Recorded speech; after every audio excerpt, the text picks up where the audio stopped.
of the government, civil society organizations, and also on the agenda of the public. And another record that I have made in 2018 is as follows. That democracy is not just a circumstance. Yes, it's not a reality that has arisen due to circumstances, but the government, it's a strategic path, and we are going to remain committed to the strategic path. I think democracy is getting rooted in the Republic of Armenia, and I think the international community is growingly viewing Armenia as part of the global democratic community. I think this is the most important statement we could make today, and this is the most visible success that democracy has recorded success and progress in the Republic of Armenia. To sum up, I would like to thank the civil society organizations, international partners, other agencies for their support to the government and to the ruling party in terms of the implementation of the democratic agenda. I would like to wish all the success to the third annual Forum for Armenian Democracy. Thank you, Mr. Prime Minister. And hereby we will start the panel discussions. And now I would like to give the floor to Mr. Andranik Shirinyan for the moderation.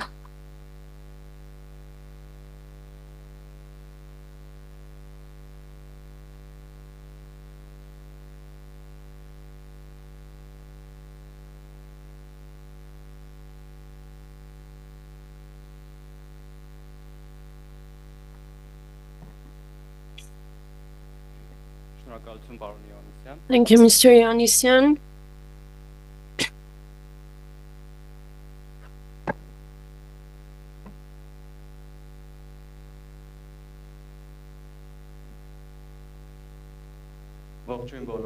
Hello, everyone. Honorable Prime Minister, dear guests. I was wondering where else we could have gathered with such a diverse group, and I'm very glad to see this diversity in this hall. I'm Andranik Shirinyan, the representative of Freedom House in Armenia, and I will be today we're going to discuss the human rights protection and democracy development related issues. And in order to kickstart this discussion, I would like to invite our speakers. First of all, I would like to invite Mr. Mushakh Hovsepian, the director of the Disability Rights Agenda organization.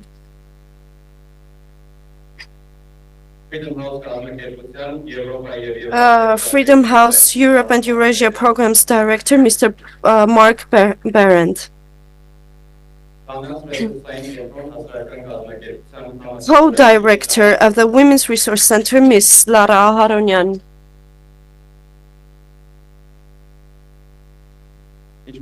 As well as the Prime Minister of the Republic of Armenia, Mr. Nikol Pashinyan. Please, the floor is yours.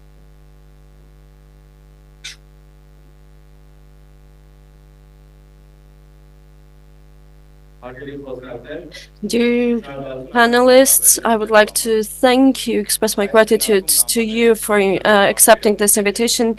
This discussion is entitled Discussion on the Human Rights, and it is noteworthy that this discussion is taking place in today's Armenia, and we are jointly seeking what will unite us, and I think we have to speak about the most complex and heaviest topics, and it is only through dialogue that we can arrive at a consensus on our joint future, and through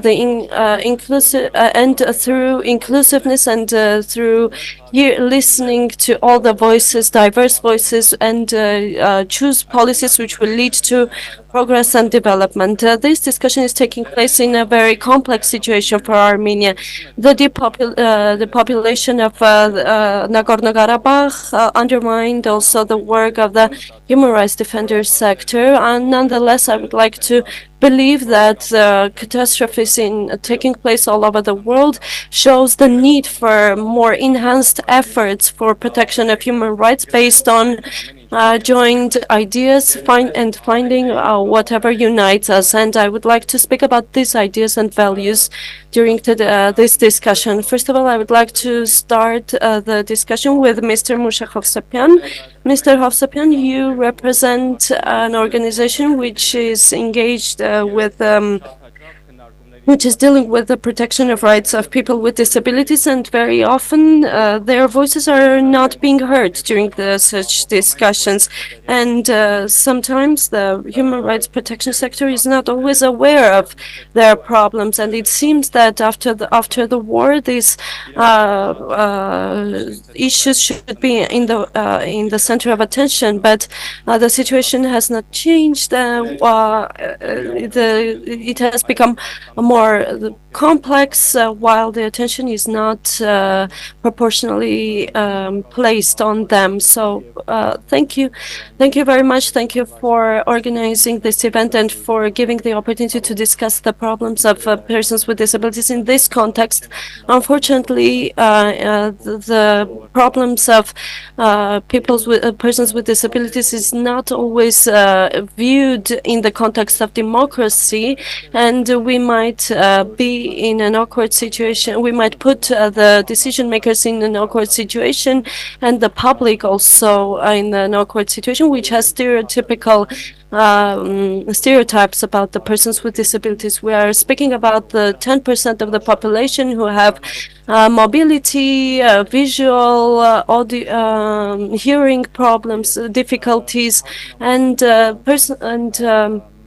the majority of the persons with disability, their disability is invisible very often. Sometimes, even when speaking about disabilities, we don't look at all the groups of persons with disabilities. When we say that the rights of the persons with disabilities should be protected, as we are excluding the people with mental health problems, for example. And in order to understand how people are participating in decision-making process, we can look at how the persons with disabilities participate in it and what challenges they face in this project. Unfortunately, inaccessibility remains one of the major problems in Armenia, which intersecting with other problems can lead a person to deadlock, to, for example, the accessibility of a physical environment. In this regard, unfortunately, we do not have any progress, and despite that, these problems have been discussed multiple times with the during the national committee meetings on persons with disabilities. But the solutions, what should be done to ensure accessibility of persons with disabilities in all environments, no matter how often they will appear in those in those environments, is not ensured.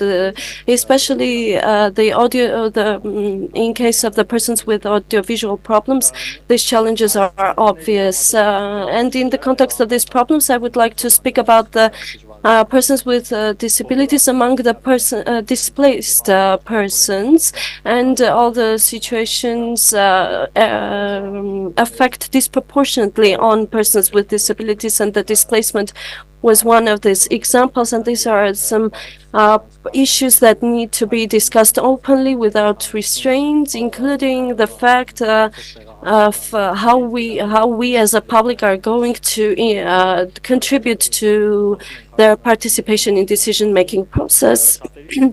Because very often when we speak about persons with disabilities, we are under the impression that we know everything about this topic, or we can acquire the answers to all the questions easily. However, not everyone's inclusion is possible to ensure, and it is important to hear everyone's experiences, which are different from one another. And to what extent are we ready to do that? And another one important factor that I would like to mention is our legislative gaps that we have presently. Very often, our legislation gives nice formulations, nice wordings, based on human rights principles, and it.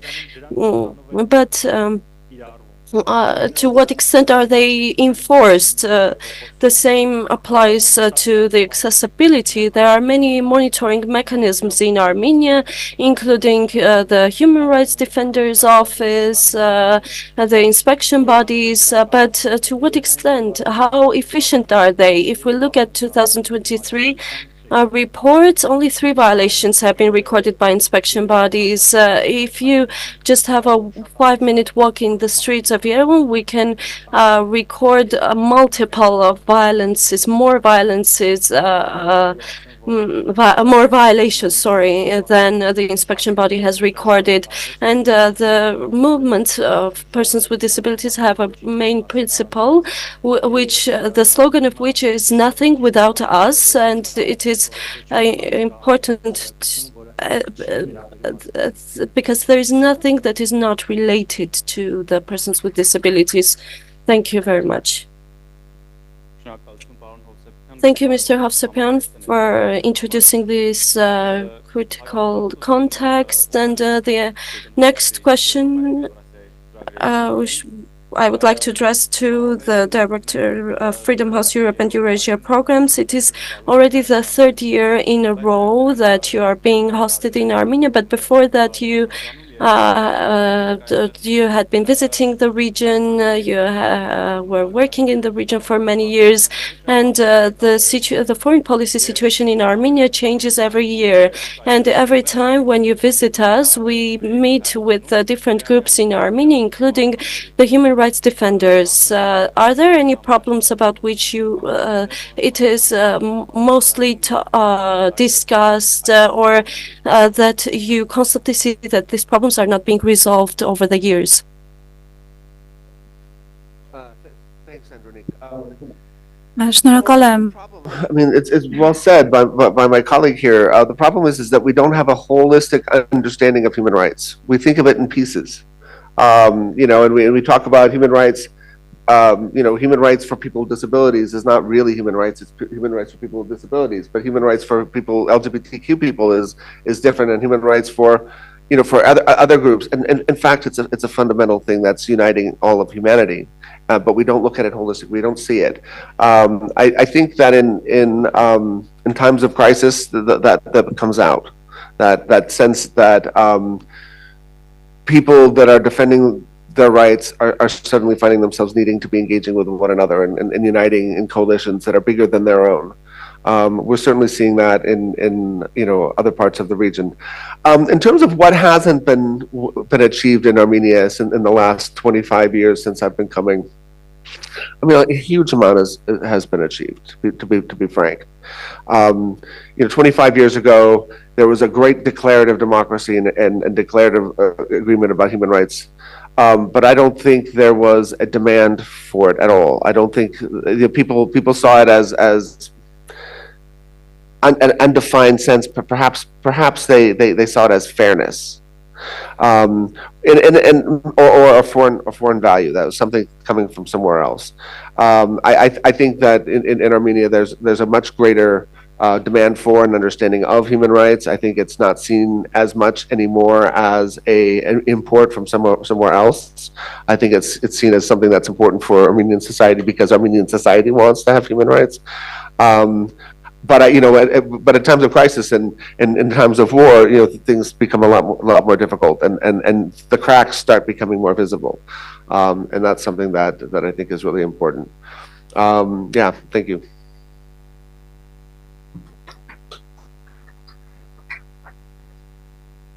Շնորհակալություն, Մարկ.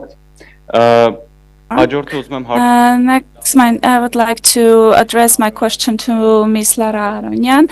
Ms. Aranyan, I'm very happy that you are participating in this discussion. You have always been standing in the forefront of discussion of protection of the rights of vulnerable groups, and you have been subjected to persecutions and attacks, and these attacks are ongoing. But irrespective of that factor, you have not deviated from your path. I want to thank you for that. Could you speak a little bit about what issues there are here in Armenia 6 years after the revolution, particularly in terms of women's rights? What are the obstacles? What are you concerned about? Thank you, Andronik. Thank you for this opportunity for me to speak. It has been a while since I last spoke about in such platforms, but this is it is great that there is such a diverse representation. Of course, the revolution played an important role, and we were all part of what we imagined as a better Armenian. There were great progresses in a number of fields, including human rights and women's rights, which are, of course, welcomed. But there are things on which there is a room to have further work in order for us to achieve our perceived great homeland. I would like to speak about, since we're talking about human rights, and I will focus on women's rights particularly, and these marginalized groups whose voices are not heard, and which causes concerns among many. And I would like you to see that when I speak about women are many diverse. So I mentioned about that many years ago, and I was attacked due to that, but I will not repeat it. I would like us to speak more about individuals. So we're speaking about human rights and conventions. Democracy seems a broad concept, but we forget that this is all about people, about individuals who are sitting next to us, and it is not everyone that has equal opportunities. And the things that might seem simple and we may use in everyday life, many of us are unable to use. So we are talking about this, all the legislative amendments in order to make the lives of ordinary individuals better, the lives of those who were deprived of opportunities to do whatever you can do easily. So there are women sitting next to you and other group representatives sitting next to you who, for example, the simplest thing are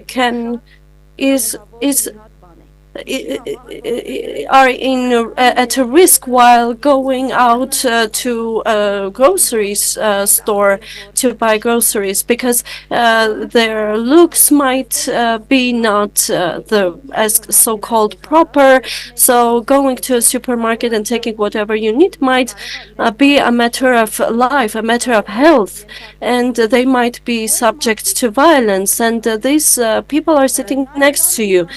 There are also women who, after the war, irrespective of their where they were from Artsakh or from border areas, they assumed great responsibilities besides those concerns that they had, the risks that they faced. Now that the war has stopped, they are in the situation that they need to take care about those wounded soldiers, men who have come back from the war. And lately, when I was speaking about Women's Support Center, I came to know that the cases of domestic violence have increased after the war, because the war affects also the families. And these women bear on their shoulders not only the daily problems, but also the care care, which is unpaid, and many times we implement programs as a state which make these women do all the activities and participate in the economy. We are doing all of this because this is not formal, but we are based on written wordings on the paper, but we miss the reality in which the women live. And the most unsafe place for women is not the border, but it is the four walls of their house, their family, their life, among their relatives, as I touched upon earlier. And I would like you to remember about these women and these people, because many times we think they are minorities, but no, they are not a minority. And you know such people, or you might be that person about which you are not able to talk. And there are also people who due to their sexual orientation or gender identity, which is not orthodox in the public, and they're being subject to violence by their families. We have recorded cases by organizations engaged in the field, by Pink Armenia, which were indicating such cases. There were more than 50 cases of violence against people who have unorthodox gender identity or appearance or sexual orientation. Yes, these are many concerning issues, and many times there is a reluctancy to speak about this in the government, or we want to hide it, but this does not resolve the problem in reality. I will later speak about the laws that we want to advance related to discrimination, but I would also like to address the fact that we did all of this. We advanced in the field of women's rights and human rights, but this does not mean that we have reached the end. As Mr. Prime Minister mentioned, there is a lot to do, but there is this political will, but the awareness is missing.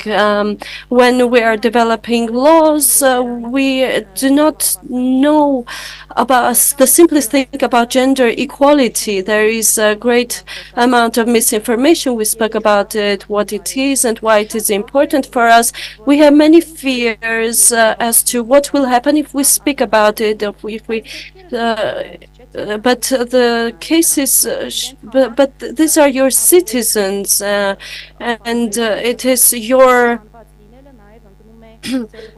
responsibility to ensure their safety and security. And I would also like to speak about these laws a bit later, but first of all, I would like to say that there are many great steps. There is the political will, which is very important, which allows to advance on certain aspects in this sphere, but there are many aspects which needs to be addressed. I did not speak about the police. I did not speak about the judicial procedures. Yes, an important step was taken when the law on domestic violence was adopted after the revolution. When there are crisis centers in the regions, it was very important in terms of identifying, in terms of revealing the cases, but there were many omissions as well. For example, the work with the police was not done properly. For example, they failed to provide protection mechanisms. When the case reached the court, the woman stayed unprotected. So there are steps taken by the civil society which indicates the progress, but when we embark on the court proceedings, there are many gaps, and the same about hate speech. We have a lot of cases when hate speech leads to crime, because it gives the message to the communities. They are saying that you are unacceptable for our society, and that's why we are committing this crime, so that you and alike do not have space in our society. Therefore, if we want to enlarge the scope of this human rights, we need to pay attention to these minor but important things, because there are barriers which prevent us from ensuring the safety for everyone and not letting everyone behind.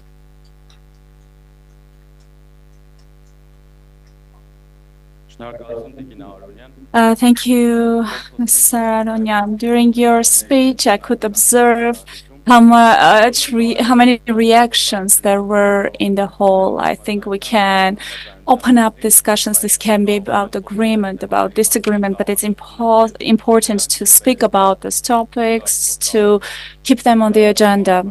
Mr. Pashinyan, you were patiently listening to all our speakers. I think you'll also have certain reactions to what has been said, but I also have a question to you. I think that for the implementation of any goal, the first step is being able to imagine and envision that goal, visualize that goal in our mind. And so I'm interested in what you think, what are the values and goals that unite all people in Armenia, and what democracy is of Armenia striving for today. In other words, I'm interested what idea you have in your mind about democracy in Armenia that you still have to implement. Thank you very much for this opportunity and for your question, for the ideas that have been voiced. I will take one detail from your question for starting to answer your question. You asked how do I see democracy in the Republic of Armenia. I want an institutional democracy. Why? Because I believe, based on the 6 years of experience, also that all the changes that were possible to implement in Armenia, including in the spheres of human rights based on political will, they have already been done. But today we also have a political will, and I'm thankful to you for underlining it. But this reform is going to be ongoing, and of course this rate of change that started in 2018-19, this rate of course declined, and we are not now very happy about the implementation of the reform agenda. We are not happy because only desire to make changes is not enough. The desire is bigger, the political will is bigger, and it was rightfully mentioned that we are seeing the benefits of democracy, including in the following logical framework, that democracy is enhancing the resilience of the public and the state. Mr. Ambassador talked about it, and I want to highlight that we have been gone through where Armenia is living hard times, which is asking questions how we are dealing with time. As only that today the Republic of Armenia would not exist as an independent state today. But we should also state that what was possible to do based on political will, which we want to do, it has already taken place. And we already need institutional solutions. And when Mr. Hovsepian was speaking, I remember the number of discussions we held in the government on how important the issue of accessibility is for us. And there was no debate on this. Nobody was questioning the importance of accessibility, and I was saying that I will issue certain orders, and these orders have been issued. And I remember my visit to one kindergarten recently, and that visit, so we approached the building of the kindergarten, which was the construction was ongoing, and there were very convenient ramps there. So I entered the building. I looked on the left and right of the building, and there were no more ramps, only stairs. So the political will for ensuring acceptability is not enough, because when you enter the building, after seeing the ramp outside, you see that on both sides there are no ramps. So when I tried to understand the reason right on the ground, I realized that it was not designed to have ramps on the second floor. So there was a political will that there should be ramps. The ramp is there, but on the level of design, it doesn't exist anymore. So they didn't think that people were supposed to go to the second floor through these ramps, etc., and so on and so forth. And recently, I also had the opportunity to share the following opinion. Sometimes we think that by changing laws or decisions, we are going to change the reality, but that's not the case, because many laws have been amended, but the reality has not changed. To change the reality, we mandatory. Of course, changing the legislation is important, is mandatory, but we should change the mindset of the people as well, to view things from the different perspective, because sometimes you experience frustration, and you see frustration and see and decide for yourself on how to deal with the situation, because there is frustration among the public. So we should actually be understand that as fast as you are, you cannot be faster than time. And hence we should record that we are always trying to run, and we are not succeeding in achieving our goal. And what is the fundamental reason behind it? Sometimes we're saying this public system is slow, which is true. It should be faster, but as fast as it is, we cannot be faster than time. And I think this is one of the most important conclusions I have come into, because sometimes we're saying that that there are statements that we could not make 6 years ago, because that would lead to domestic political issues. And whatever decision or legislation we changed 6 years ago, that would not change the reality. But now with time, we are seeing that we are already able to use certain sentences, to make certain statements aloud, because time brings change in itself. And in my opinion, the largest reformer is time.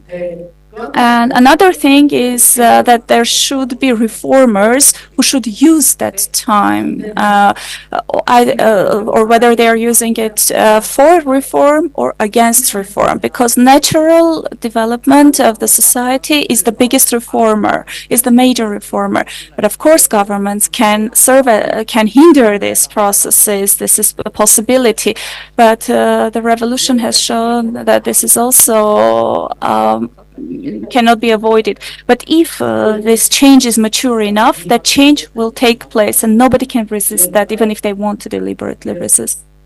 And recently, based on political circumstances, I have said that if the people want to change power, they will do that. And nobody will be able to oppose that whenever it's mature. So whenever it's a mature agenda, whenever the public comes to that, they will change power.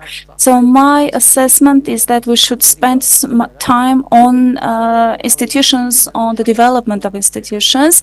And maybe this will sound strange, but we should also spend time on understanding ourselves as a society, as a public, because there are layers of the public or segments of the public which we do not speak about.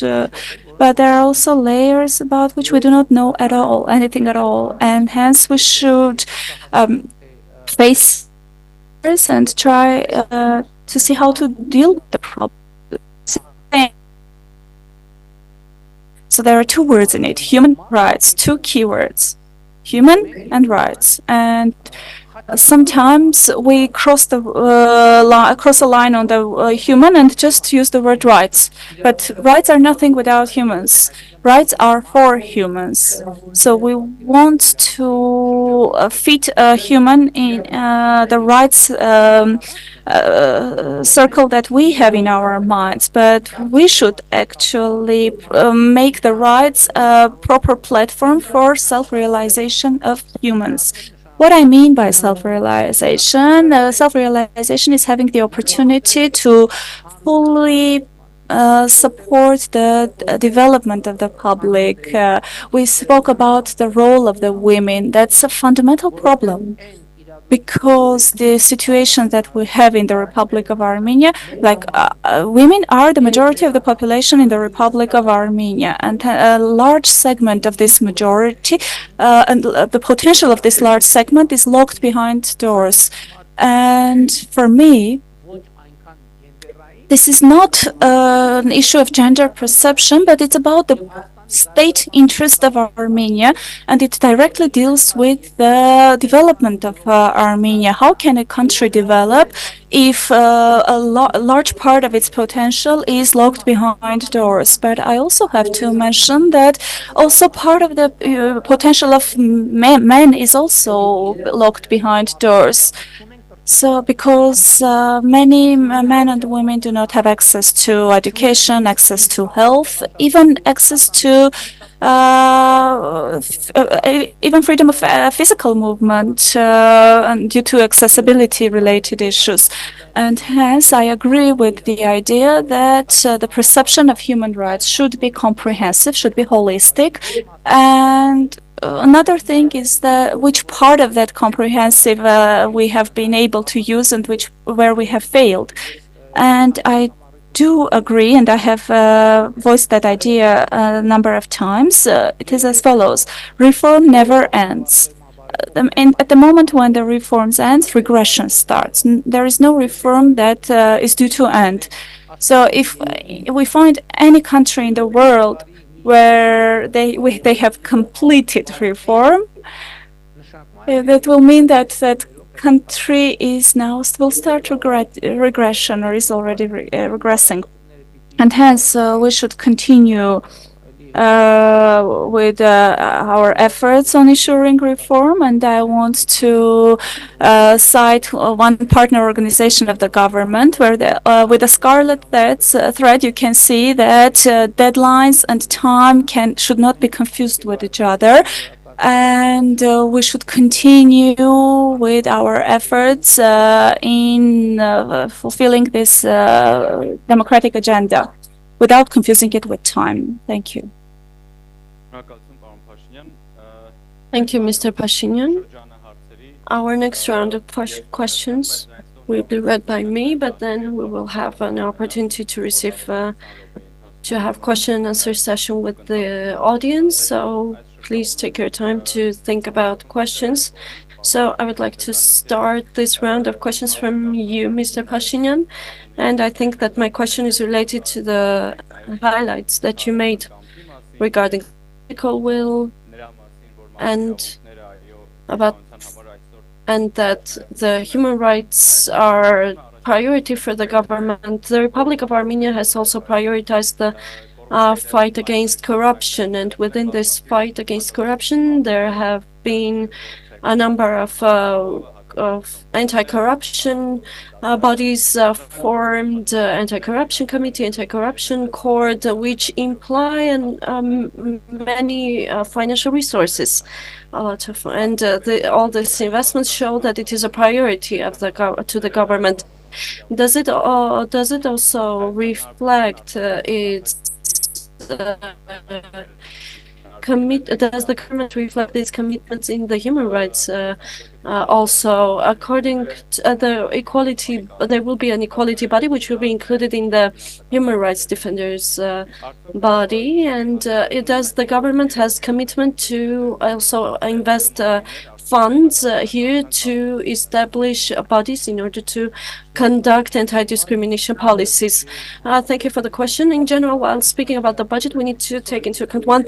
Today, maybe I will be wrong in to say the number, but not the picture, the overall picture. Today, about 80% of the expenditures of our budget are those which are mandatory costs inherited from the past. Although since 2018, there has been great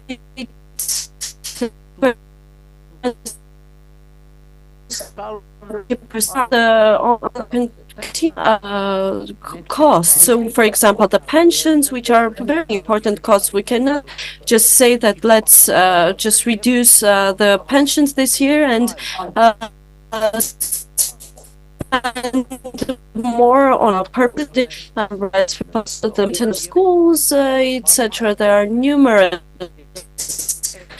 also, and about opportunities, we need to take this into account. And on the other hand, when we are trying to implement tax reforms, it is mainly faced with misinterpretation, and it is it is generated by the work of all of us, which can be spent for the needs of the Republic of Armenia. First, yeah, we want to have this body that everywhere are paid with decent salaries, but we are forced to make a choice, which is a hard choice sometimes, and in many cases our international partners come to assist us, support us. Lately, we approved the grant funds provided by the EU. We have another similar project with the United States. But yes, of course, we should spend more on human rights. There is no doubt about it, not for a second. But we have two ways to proceed. We need to reduce from somewhere, or we need to increase the budget revenues, because in the context of the human rights, it might seem strange in this hall. But for example, you mentioned about the anti-corruption committee. When we started to form this anti-corruption committee, our political will was that their salaries should be significantly different from the average salaries, and that's what took place. And we consider it as a cost that was aimed at human rights. And we took another step. We increased the salaries of other bodies as well as of the investigative body as well. So if we increased the salaries in the judicial body, in the investigative committee, it is important for us not to think about new institutions while abandoning the existing institutions. Institutional democracy is when you not create systems from scratch, but approach that we have adopted is kind of an intermediate approach to further institutionalization. Thank you. And continuing this topic, Ms. Aharonyan, due to security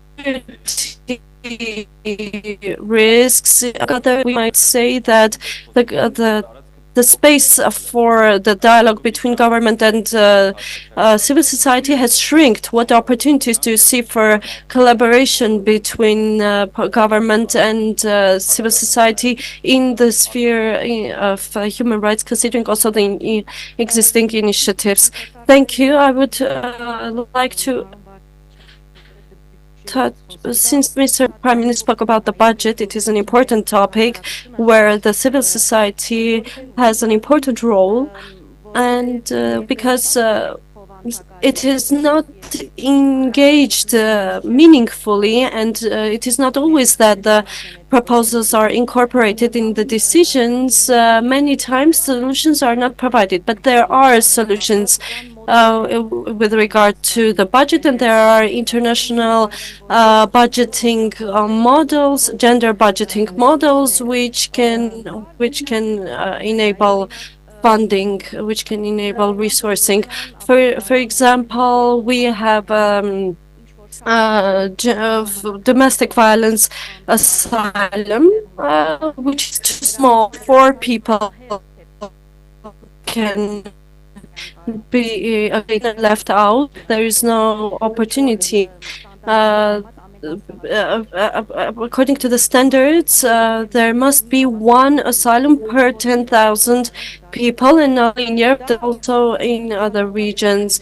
When we approach the government, we are answered that it is a matter of budget, but we should also say that it is also the result of the proper decision-making process. I would like to bring a simple example. For example, in the social networks, this issue was a topic of heated debates, the topic of the golden apricot, where the keynote guest of honor is for meeting sexual harassment against minors, and this person is coming to Armenia by using our budget, our taxes, and as a human rights. And I think that if we're concerned about human rights, we need to channel our costs to other purposes and not bring such a person who is well known for committing sexual harassment against minors. And not only, what messages are we giving? We're giving the message that sexual violence is not such an important topic when it comes to art. So a person is a good actor, so he needs to be welcomed properly, even if he's an abuser. This is a small example to give you an insight comes from when we see similar decisions made. About the mentality, yes, I agree that the laws are insufficient, and there is a lot to do, and we might fail to understand what this amended law was about, and how is the mentality changed. It starts with the decision makers when they do not care about take place in the society against the human rights. For example, when the society sees the government, the decision makers make proper statements, they will start to gradually change their mentality. I will give an example from years ago. We published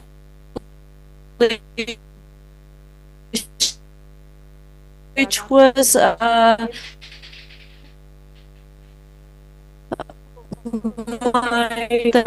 were attacked for the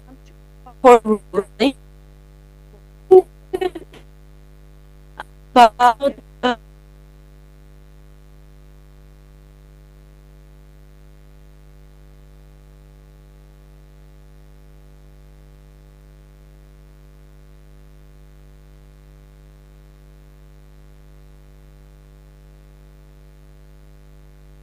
proper assessments, the mentality will never change. It will persist, and people will continue hearing the same discourses and narratives. And since 2017, the Ministry of Justice of Armenia has circulated the law on legal equality and anti-discrimination. And there were many versions, but during the recent months, the final version came up, which the various organizations dealing with discrimination-related issues gave very clear recommendations, which none of which was accepted. So we're speaking about democracy. We're speaking that the state and civil society should closely collaborate.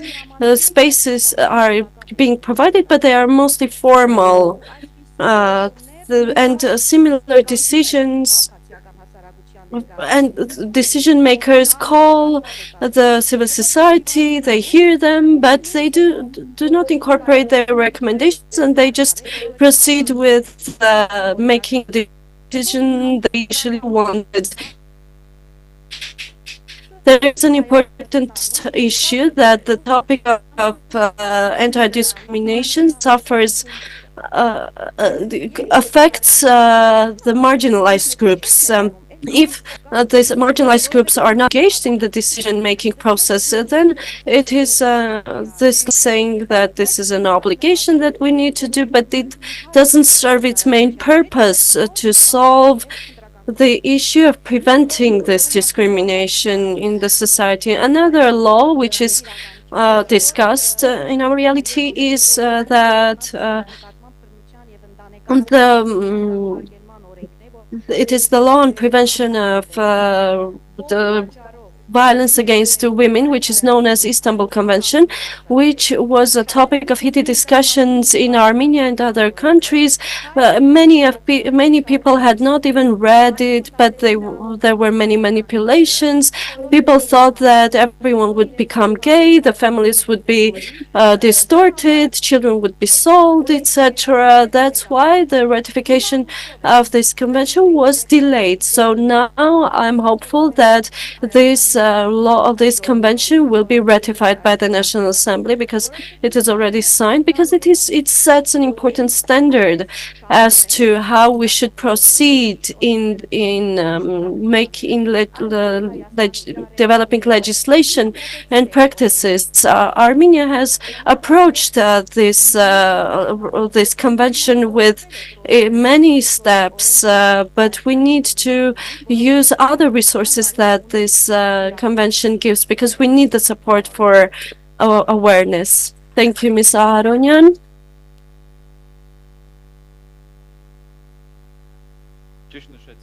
You rightfully said that the legislation of Armenia has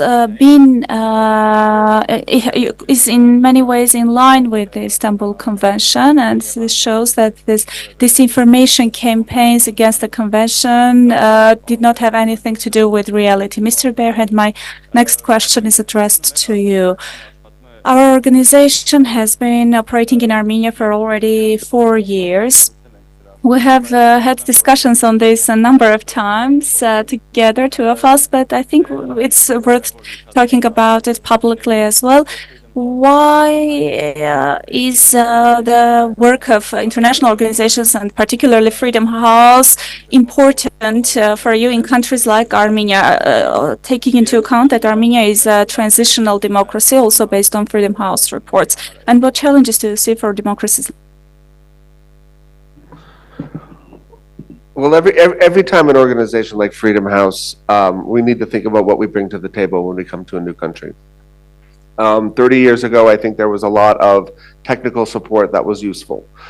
People needed just technical assistance in all sorts of spheres of activity, but that technical knowledge is there. I mean, far be it from me to talk about the issues of domestic violence or of disability rights in Armenia when you know this so much better.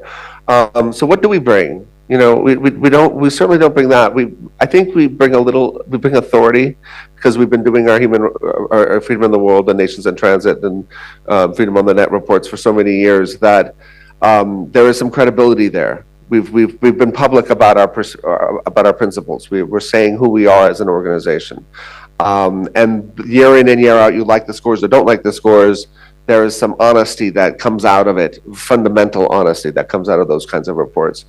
And that gives us the ability to engage with human rights defenders and democracy advocates in the country, not as experts, but as peers, as people that share common principles. And I think that sort of hierarchical approach from outsiders coming into the countries like Armenia has done damage. It's done damage to the idea of democracy, and it's done damage to the idea of the universality of human rights. I said last year, and I think it bears saying again, these are not democratic values and values of human rights aren't Western values. They're not European values, though they may be European to Europe. But these are values that are human, that are shared by all of us. What else do we bring to the table? I think sometimes we can bring people together.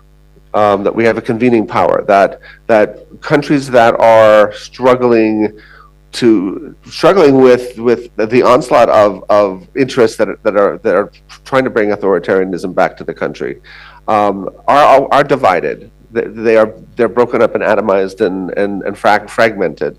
There are lots of people that just won't sit in the same room with that other person, and somehow or another, an outsider that has good relations with everybody can bring people together that wouldn't otherwise sit at the same table. I hope that this forum is an example of that, where people that wouldn't otherwise come together have decided to come today to the forum. A third thing that I think we bring is an idea of protection, not protection from the state, but just protection from the controversy. There are some issues that are really hard to talk about, and those issues, and sometimes it's hard to stick your neck out over the parapet in a small society like Armenia. But sometimes an outsider can come and say, "Well, we'll talk about it," or we'll take the political heat. I think, for example, doing a report like the report that we're going to be presenting this in a later session today on the fate of the Armenians that left Nagorno-Karabakh in September is a report that needed to have someone from the outside to be involved, not because we know better. In fact, the interviews were conducted by Armenians with Armenians, but it's that we can give a little protection, a political protection, and I think that's true for a lot of things.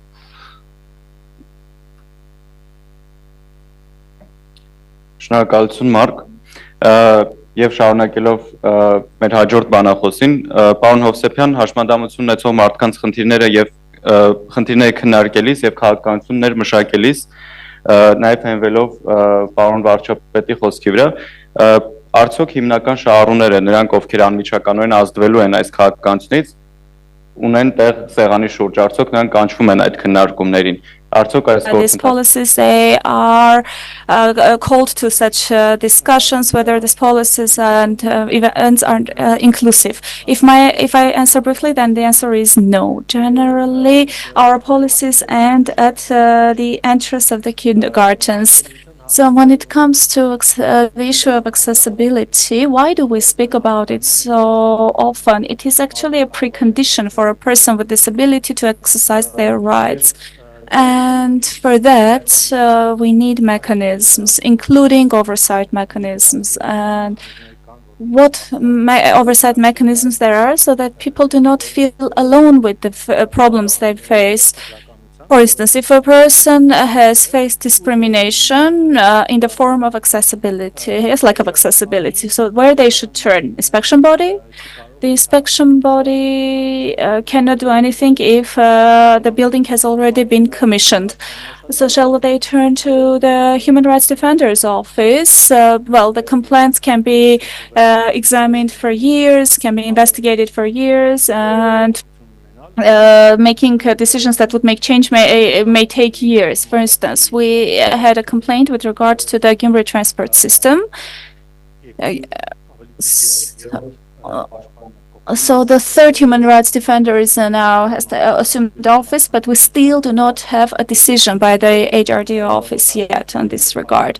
And the conversation is in deadlock. And this hence, this meaningful participation is of utmost importance for us, because we do want to feel that our participation has meaning, that it is meaningful, because our resources as civil society, as persons with disabilities, are not unlimited. And when our expectations are not met at a certain stage, we realize that we may as well not participate in these meetings, because they do not yield to any changes.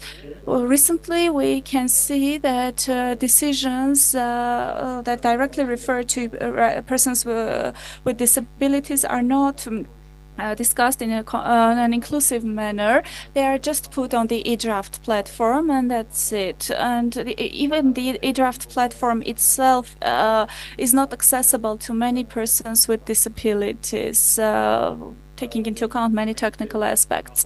And last Thursday, the government made a decision, which had only been discussed in the e-draft put on the platform. The recommendations had not been accepted, and that's problematic from the viewpoint of human rights. It was a bill based on which in 2023 the government changed the functionality assessment system, the system that defines the disability level of the persons. According to this amendment, if a person needs an assistive product or an assistive technology, and if their disability was evaluated by the former system, they should again again be subjected to assessment to get the assistive product they need. So this actually reduces trust of the people towards the decision of public authorities, but because this decision should be to some extent predictable.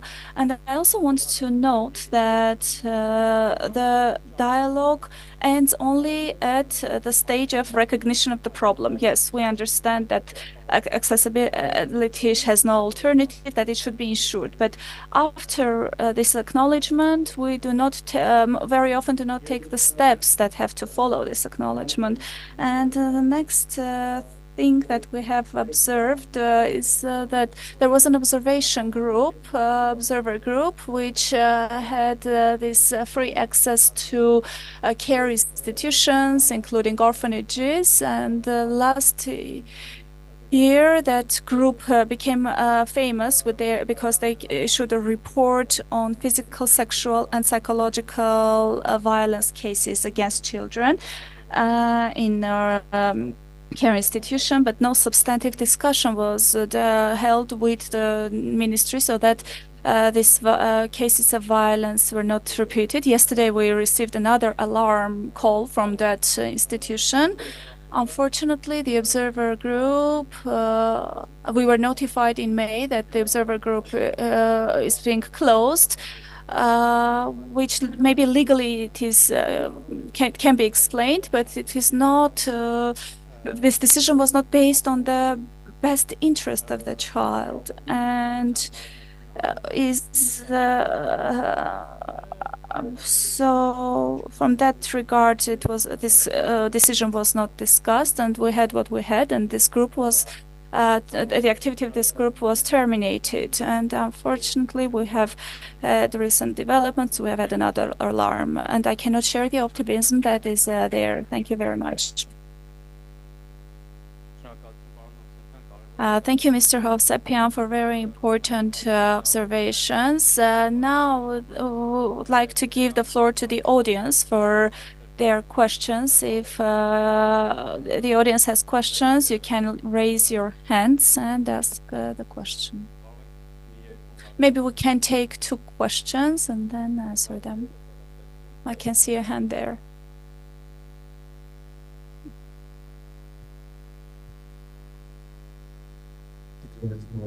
Tigran, European Party of Armenia. My question is addressed to Prime Minister Pashinyan. Mr. Pashinyan, today you mentioned that Armenia would not exist now if it was not a democratic country. If I remember right, that's how you put it. And I think, and that's what you attach most importance to. And I think there is no better occasion and place when the Armenian Forum for Democracy to ask the following request to you on behalf of many people, because for democracy, Armenia needs support. We recently initiated European integration and European the idea of holding a referendum on membership of Armenia in the European Union, and hence using this occasion, I would like to ask you to help people to express their will independently, so that the statehood of Armenia has the support of the public in Armenia. Thank you very much, because this was not a question. But if Mr. Prime Minister wants to respond, you can respond.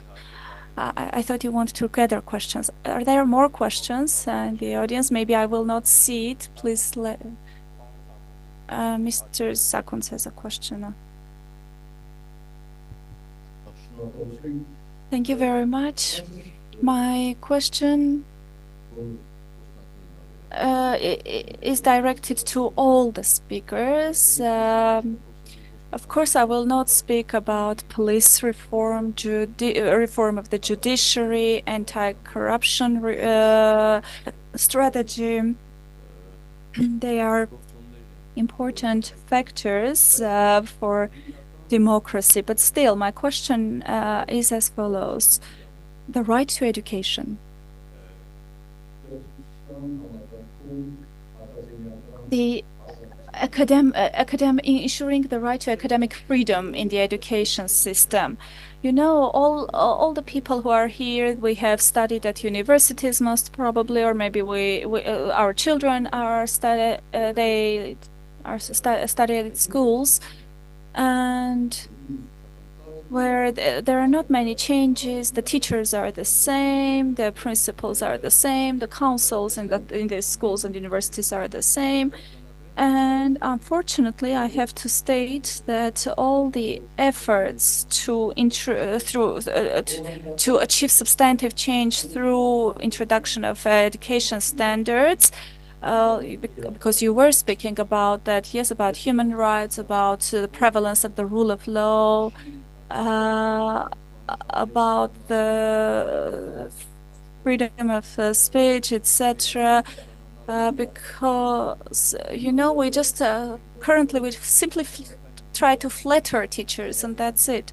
Recently, we were wrapping up one of our projects, and there was an interesting recommendation that we should teach labor rights to children at schools. And so I think this cannot be done at schools. Maybe gender and human rights principles can be taught at schools, but if labor rights are violated at schools, how can the same teacher whose rights are violated teach labor rights to children? And hence, the children will question this. Yes, they say, but this reality and the knowledge I get are not in line with each other.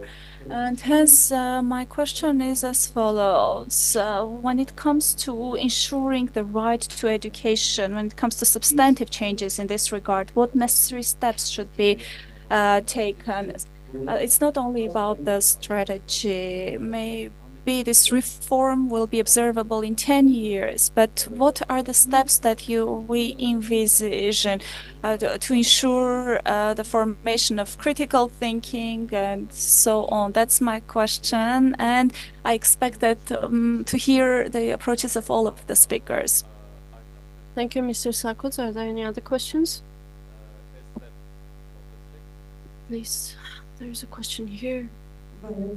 Hello, I was Sona from Transparency International Anti-Corruption Center. I would like to address my question to Mr. Pashinyan. We are speaking about democracy mainly from the perspective of human rights, but I would like to address it from the governance as perspective. When we say democracy, we understand systems where there are mechanisms of checks and balances. If we go back, if we speak for the development of our public, the biggest blow was the Constitution of 2015, and we moved from one order to another order, and we eliminated the balance, the mechanism of checks and balances, and we established the system of stable majority, the aim of which was to consolidate the authoritarian powers against neutralization of opponents, of opposing forces, and any party that would come to power would have the same picture. So there would be consolidation of power, and the chances would shrink for others, and this would also lead to the polarization of the society, what we are facing now. So my question is the following: when after the 2018 revolution, we had discussions that constitutional reforms are needed to eliminate this provision on stable majority, but we see that the reform, the referendum was delayed until 2026. My question is the following: does your ruling power is your ruling power willing to review this provision of the stable majority before the referendum of 2026? And also, how willing are you to do this, and by doing so give the opportunity, enable the political culture and political dialogue to be fostered in Armenia? So due to the lack of time, we will limit to these three questions. So I will give the floor to you, Mr. Prime Minister. Please allocate 4 minutes to each, allot 4 minutes to each question. I apologize because there is another event which I have to participate, for which I at least need 5 minutes to reach. I would first of all start with the last question. If I'm not mistaken, the Committee on Constitutional Reform has approved a concept which includes the recommendation of eliminating this provision of stable majority, and in our discussions within our ruling party, we have always been in favor for elimination of this provision. So it is in our political plans. As for the new adoption of a new constitutional reforms, we have heard a number of people who are present here who have said that this issue of the new constitution should not be linked with the parliamentary elections, and in general, you know that this topic of constitution has been discussed from 2018, but due to the known reasons, this question is facing new obstacles, new speculations, and new barriers.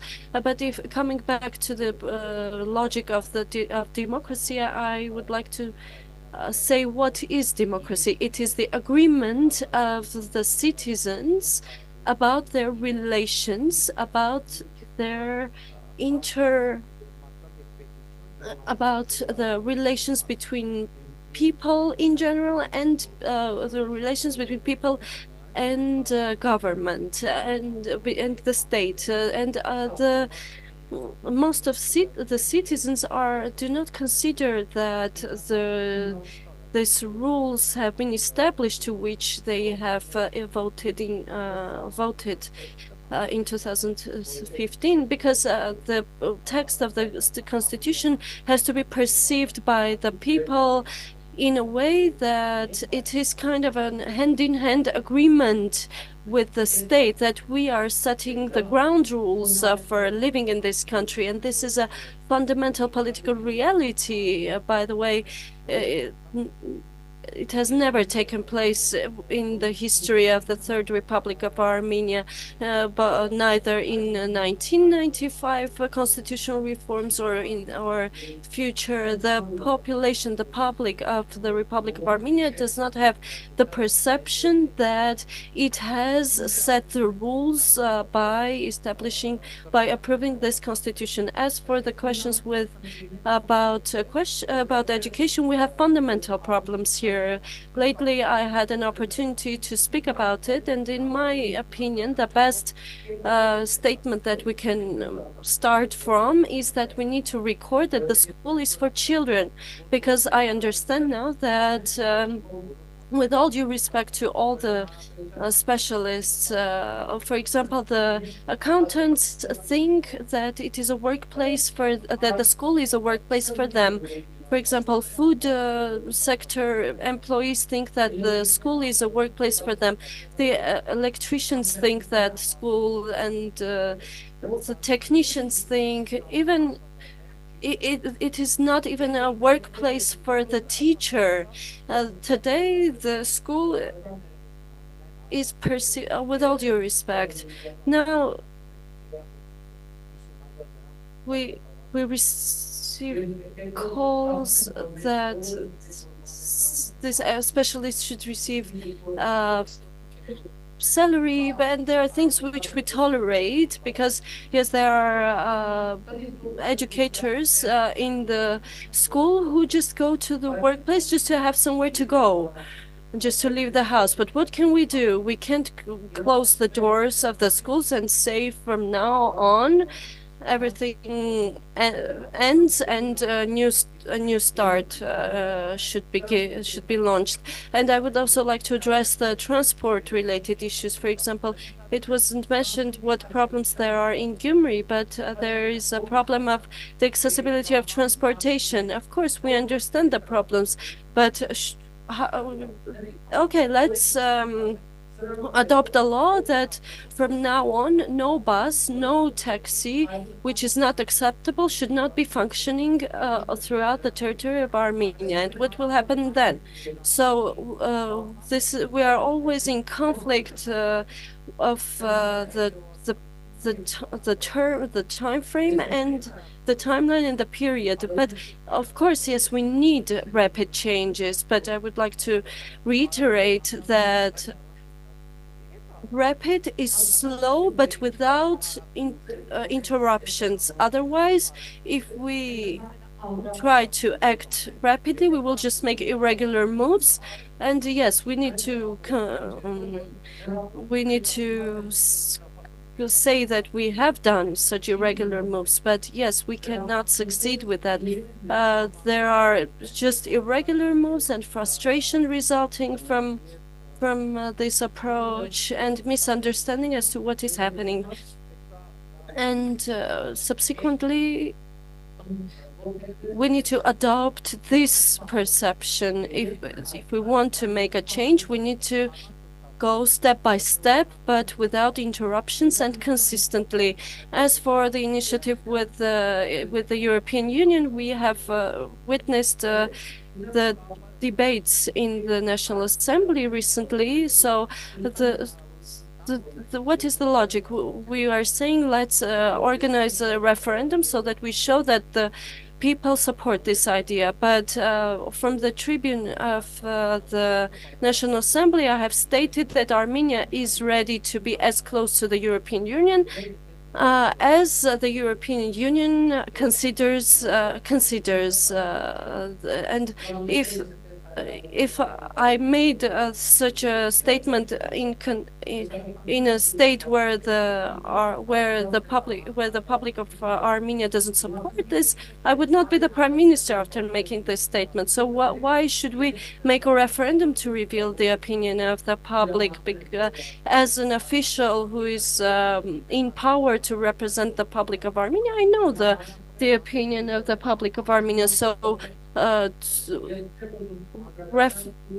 what is the problem? I don't want to just talk about the legislative amendments and the regulations. It can be done, but if we want a referendum, we need to have a campaign. If we go for a campaign, people are going to ask us questions. They will ask us when, from when, with what steps does the European Union want it or not? Is the European Union ready or not? Because they're going to tell me that Armenia is ready to be as close to European Union as European Union is ready to be close to Armenia. And I cannot answer these questions because there are processes taking place in European Union which we need to test. There are elections in the European Union, the results of which will give rise to certain questions eventually. So the problem is the following. We have stated our political will to establish rapprochement with the European Union from the highest level possible. And I'm glad that we were discussing the new partnership agenda with the ambassador of European Union, and it is being translated as new agenda of partnership, but the ambassador rightfully noted that it is an agenda of new partnership, but not new agenda. But it is an agenda of new partnership, and it is quite an expedient political message within this context. Thank you. I will hear our other colleagues as well. Please, 2 minutes each. I would like to apologize that I have to leave at 3 to 12. I would like to ask you to sum up today's discussion in 2 minutes each. Since Mr. Prime Minister is going to leave early, there is a question which might be of great help to me. So I would like to first ask this question.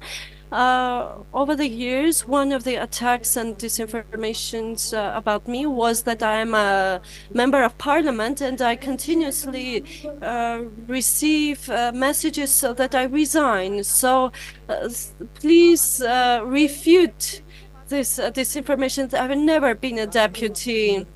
I think that the Speaker of the National Assembly can give a reference to you. So yes, it is confirmed. Please do not attack me on this matter. I'm not a deputy. I'm not a member of parliament. So briefly about this education, our organization,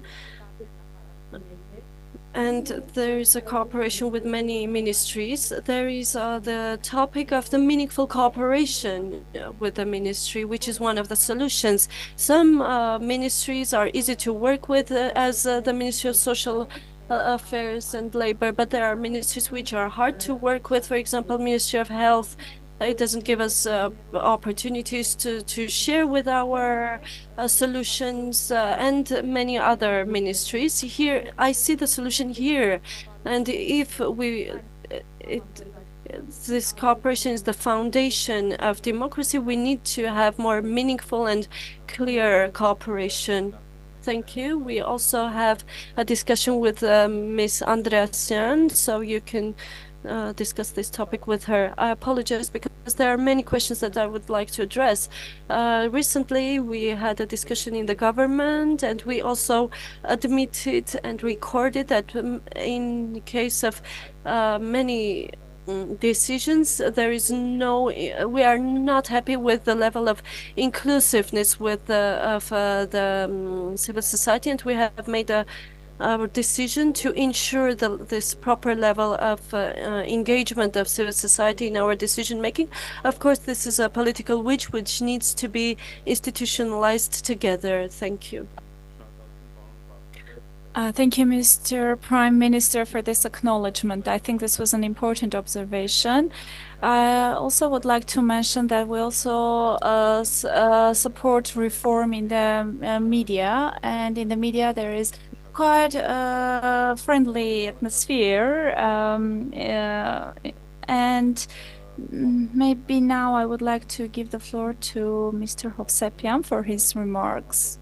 Thank you very much. I will only respond to the question regarding education. The reform in the education sector actually is the only thing that gives me hope to think that in reality we are going in the right direction. Of course, there are issues in the education system, particularly when it comes to including ensuring inclusion in the education and inclusive education, particularly when it comes to lifelong education. And at this moment, as of now, we consider dialogue with the government in terms of education as efficient.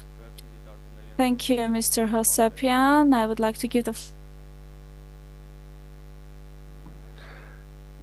Well, I was thinking what to say about the reform of education, and of course, I don't have a lot to say about that topic. But I realized that one of the themes that didn't get mentioned as much as maybe needed to this morning has been the role of consultation, and the need for civil society and government to reach out not just to each other, which is great, but to reach out to the beneficiaries, the people that are actually impacted by policy. And so, my answer to the school reform is, well, I'd be talking to teachers, I'd be talking to parents, I'd be talking to the kids, and I would try to figure a mechanism whereby those conversations could meaningfully be transmitted to policymakers. You can't have policymakers meet with all those people. We look at the demarcation, the protests and the controversy surrounding demarcation, and I think it's about the fact that there is no apparent mechanism for consultation with these communities. It's not that there's no will to communicate with these communities, and I know there was some communication. I don't mean to say that, but that there needs to be an infrastructure for communication, for consultation, to engage, and civil society needs to be involved in that. Another example would be for the Nagorno-Karabakh Armenians that have moved, have been displaced to Armenia.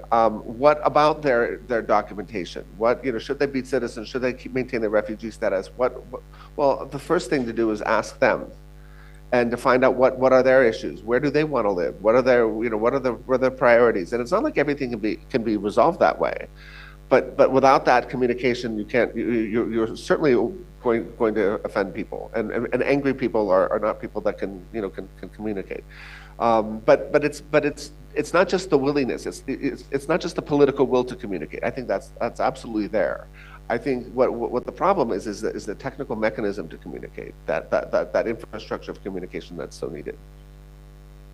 Շնորհակալություն, պարոն Բերենտ։ Կարծում եմ մեր այսօրվա զրույցը մարդու I իրավունքների think we had quite a fruitful discussion on human rights. Thank you, Mr. Prime Minister. Thank you all the speakers, and thank you all the participants for your engagement. We will continue our discussion at 12:30.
Good morning.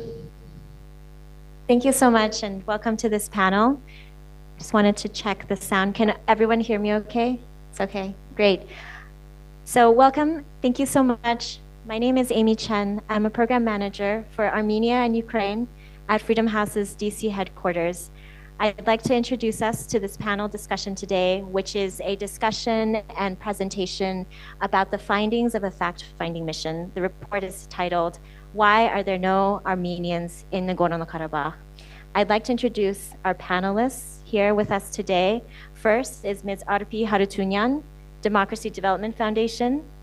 Next is Mr. Anton Ivchenko from Helsinki Citizens Assembly Vanadzor Office.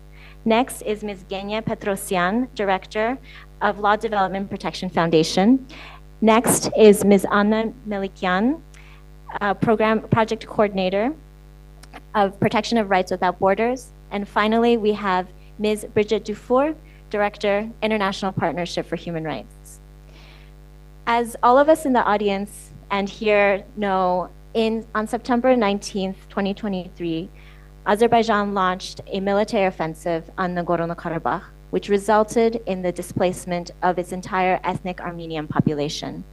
Shortly thereafter, Freedom House, given our reporting and global programming in 137 countries around the world, especially in the Europe and Eurasia region, where we do monitoring and documentation of the gravest human rights violations, launched a fact-finding mission with the groups here today. Today, right now, is the first ever public presentation of the initial results of the fact-finding. Now, given the sake of time, we only have 90 minutes together.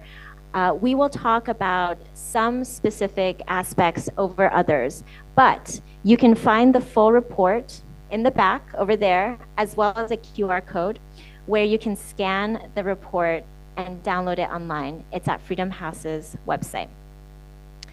I would like to acknowledge that the content of what we discussed today may include some harrowing and disturbing content. We believe really strongly that we should share human stories and the experiences of people, and their experiences may include such details. We also acknowledge that there are people here in this room who have a personal stake and who have personally been impacted.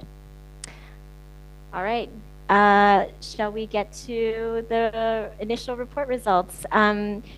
Please, I'd like to hand it over to Ms. Arpi Harutyunyan from Democracy Development Foundation. Շնորհակալություն խոսքին փոխանցելու համար։ Ես կխոսեմ հայերեն, շնորհակալություն։ Ես կխոսեմ հայերեն, փորձեմ հնարավորինս հակիրճ լինել, բայց ուզում եմ ինչ բուն թեմային անցնել է նշել, որ այստեղ բեմում նստած բոլոր կազմակերպությունները նախկինում արդեն տարիներ շարունակ լծված են այս գործին, Լեռնային Ղարաբաղում հայ բնակչության իրավունքների ոտնահարումներն արձանագրելու, փաստագրելու եւ դրանք հանրությանը ներկայացնելու համար։ Այս անգամ եւս մենք շատ արագ արձագանքեցինք, հենց խոսքը սեպտեմբերի 19-ի դեպքերից անմիջապես հետոյի մասին է, փորձեցինք շատ արագ արձագանքել, որովհետեւ ակնհայտ էր մեզ համար, որ շատ մեծ է վտանգը մարդու իրավունքների կոպտագույն ոտնահարումների, խախտումների եւ իհարկե նաեւ ինֆորմացիոն այն հոսքերի շրջանում, որ լցվում էր իրականում դաշտ, մենք հասկացանք, որ կա շատ մեծ բաց, հատկապես միջազգային հանրության տեսանկյունից։ Շատ կարևոր է մի անկախ կազմակերպության կողմից անաչառ անկախ քննության իրականացումը եւ միջազգային հանրությանը ներկայացումը եւ փորձեցինք այդ բացը լրացնել։ Չնայած մենք անմիջապես արձագանքեցինք եւ արդեն տևական ժամանակ էին սկսել ենք առաքելությունը, բայց միայն նոր ենք կարողանում արդյունքները ձեզ ներկայացնել եւ սա ունի շատ օբյեկտիվ պատճառներ։ Առաջին հերթին հենց այն, որ մեզ համար չափազանց կարևոր էր էթիկական կողմը պահպանելը։ Ճիշտ է, կա ամեն ինչին արձագանքելու շատ արագ պոպուլյար տարբերակ, բայց մենք ընտրեցինք պահպանել միջազգային բոլոր չափանիշները փաստահավաք առաքելությունների եւ ամենակարևորը չվնասել այն անձանց, ում համար իրականացնում ենք այս առաքելությունը, հենց տուժողներին եւ տեղահանված անձանց։ Եվ դրա նպատակով մենք մեր միջազգային գործընկերների Freedom House-ի, IPHR-ի, Truth Hounds-ի, օգնությամբ մենք մշակեցինք այն մեթոդաբանությունը, որին պիտի հետևեր առաքելությունը, որը բխում էր միջազգային բոլոր ընդունելի չափանիշներից։ Մշակեցինք նաև էթիկայի կանոններ հատուկ նախատեսված այն անձանց համար, որ աշխատելու էին անմիջապես տուժողների տեղահանվածների հետ, եւ իհարկե մշակեցինք այն հատուկ մասնագիտացված հարցաշարը, որը պետք է ուղղորդեր հարցազրույցավարներին իրենց հարցազրույցների ընթացքում։ Եվ այս նախապատրաստական աշխատանքներից հետո արդեն սկսվեց վերապատրաստումների փուլը, կրկին մեր միջազգային գործընկերների աջակցությամբ մենք անցանք խորին վերապատրաստումներ, թե ինչպես իրականացնել փաստահավաք առաքելություն, ինչպես իրականացնել հարցազրույցները, ինչպես վերլուծել ստացված տվյալները եւ այլն։ Մեկ այլ կարևոր վերապատրաստում, որի մասին ուզում եմ խոսել, դա հոգեբանական խմբի կողմից վերապատրաստումներ, որն ուղղված էր նրան, որպեսզի պատրաստ լինեն հարցազրույցավարները հատկապես, իրականացնել այնպիսի հարցազրույցներ, որով չվնասեն տուժողներին եւ իհարկե չկրկնազոհացնեն եւ նաեւ չվնասեն իրենց։ Այս նախապատրաստական փուլերից հետո մեզ մոտ սկսվեց արդեն բուն դաշտային աշխատանքների փուլը, որի ընթացքում մեր հարցազրույցավարներն իրականացրեցին ավելի քան 30 հարցազրույցներ հենց տեղահանված անձանց տուժողների շրջանում։ Թե ինչպես ենք ընտրել մենք այդ անձանց շրջանակը, դա նույնպես մեր մեթոդոլոգիայով նախատեսված գործողություն է եղել, հաշվի ենք առել անձանց տարիք, սեռ, Լեռնային Ղարաբաղում բնակության վայր, նրանց տարբեր փորձառությունները, այսինքն փորձելով ծածկել հնարավորինս լայն սեգմենտ, որպեսզի ավելի ներկայացուցչական, ճշգրիտ, ամբողջական տվյալներ կարողանանք ներառել արդեն փաստահավաք զեկույցում։ Հարցազրույցների փուլին զուգահեռ մեր մասնագիտացված խմբի կողմից ընթանում էր բաց աղբյուրների քննություն կոչվածը, որը որ իրենից ենթադրում է տարբեր բաց աղբյուրների ցանկացած աղբյուր, որը որ բաց եւ հասանելի է յուրաքանչյուրի համար, դրա ուսումնասիրություն, վերլուծություն կլինի սոցիալական ցանցեր, մեդիա, արբանյակային նկարներ, մի խոսքով բոլոր բաց աղբյուրները, որոնք որ հասանելի են։ Եվ այս բոլոր տվյալների ստացումից հետո արդեն անցնում է տվյալների մշակման փուլը եւ թերևս փաստահավաք առաքելությունների համար ամենակարևոր փուլերից մեկը վերիֆիկացիայի փուլը, որի համար մենք ունենք հատուկ մասնագետներ։ Ինչը սա իրենից ենթադրում, վերիֆիկացիան ամենակարևոր process-ն է այս առաքելության համար, որովհետեւ ցանկացած տեղեկություն չի, որ մենք ստանում ենք անկախ աղբյուրից եւ կարող ենք համարել ճշգրիտ, ճշգրտված, վերիֆիկացված։ Դա պետք է անցնի հատուկ գործընթաց։ Օրինակ, եթե հարցազրույցի ընթացքում ստացել ենք որևէ դեպքի մասին որևէ տեղեկություն,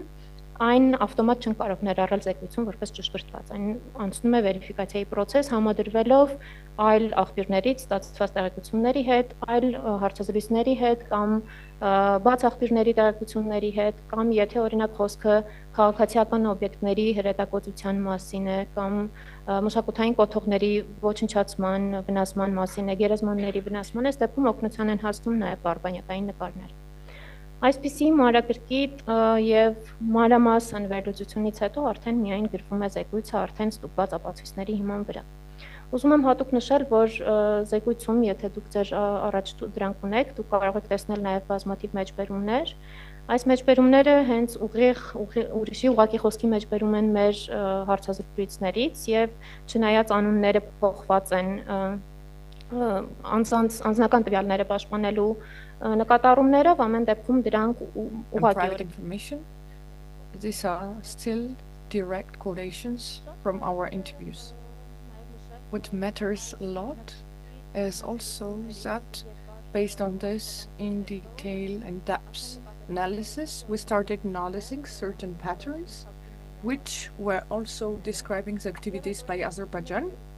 And the analysis of these patterns also showed that the Azerbaijani actions had a specific target, specific activities, planned activities, and there are many patterns, but I cannot talk about all of them. But for example, keeping the population of Nagorno-Karabakh in fear, this was present in all of the interviews, all of the information that we obtained.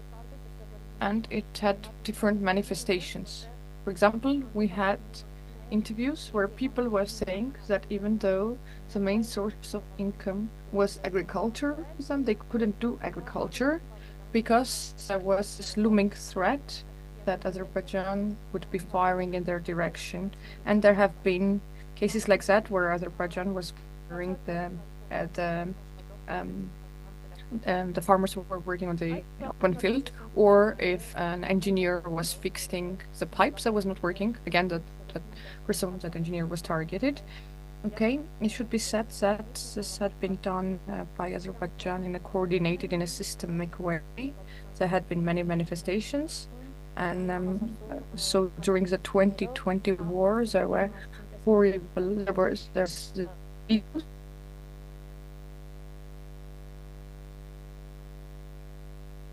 abuse and torture that were presented through videos on the platform in order to instill fear. Of course, this was also instilled by the high-level officials, high-ranking officials of Azerbaijan, and the campaign, the speech in which they had hate speech against Armenians at the level of the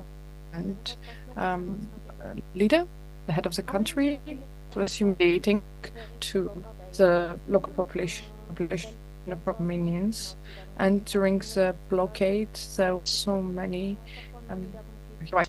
violations ranging from health to the basic needs to basic rights violated. And later, during the attack and during the displacement, there were strict, severe violations of humanitarian law and human rights.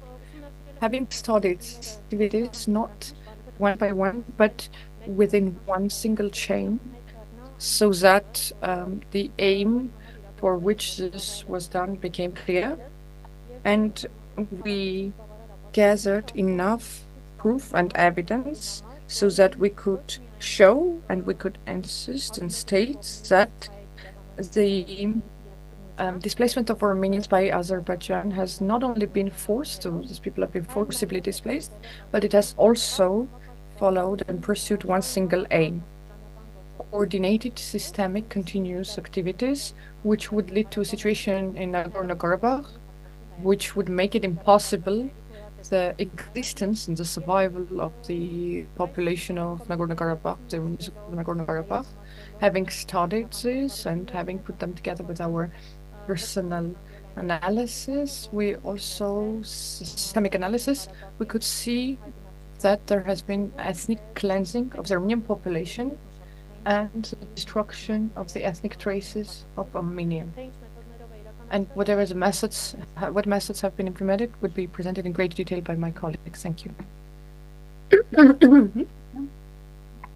Thank you so much. I now hand it over to Mr. Anton Yevchenko of Helsinki Citizens Assembly Nadzor Office.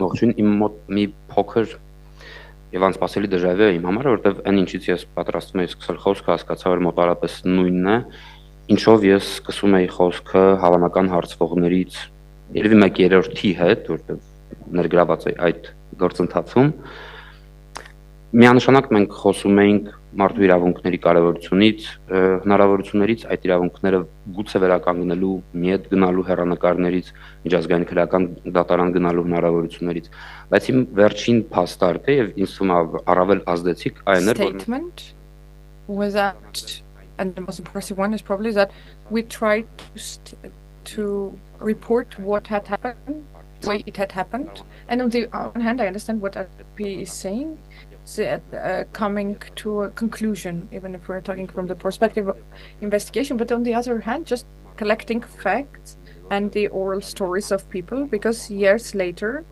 I believe that for people who have undergone violence and who have been affected, it would be very important for them not to forget so that the details wouldn't be forgotten. Not only would this be a title and a formulation, but also human lives.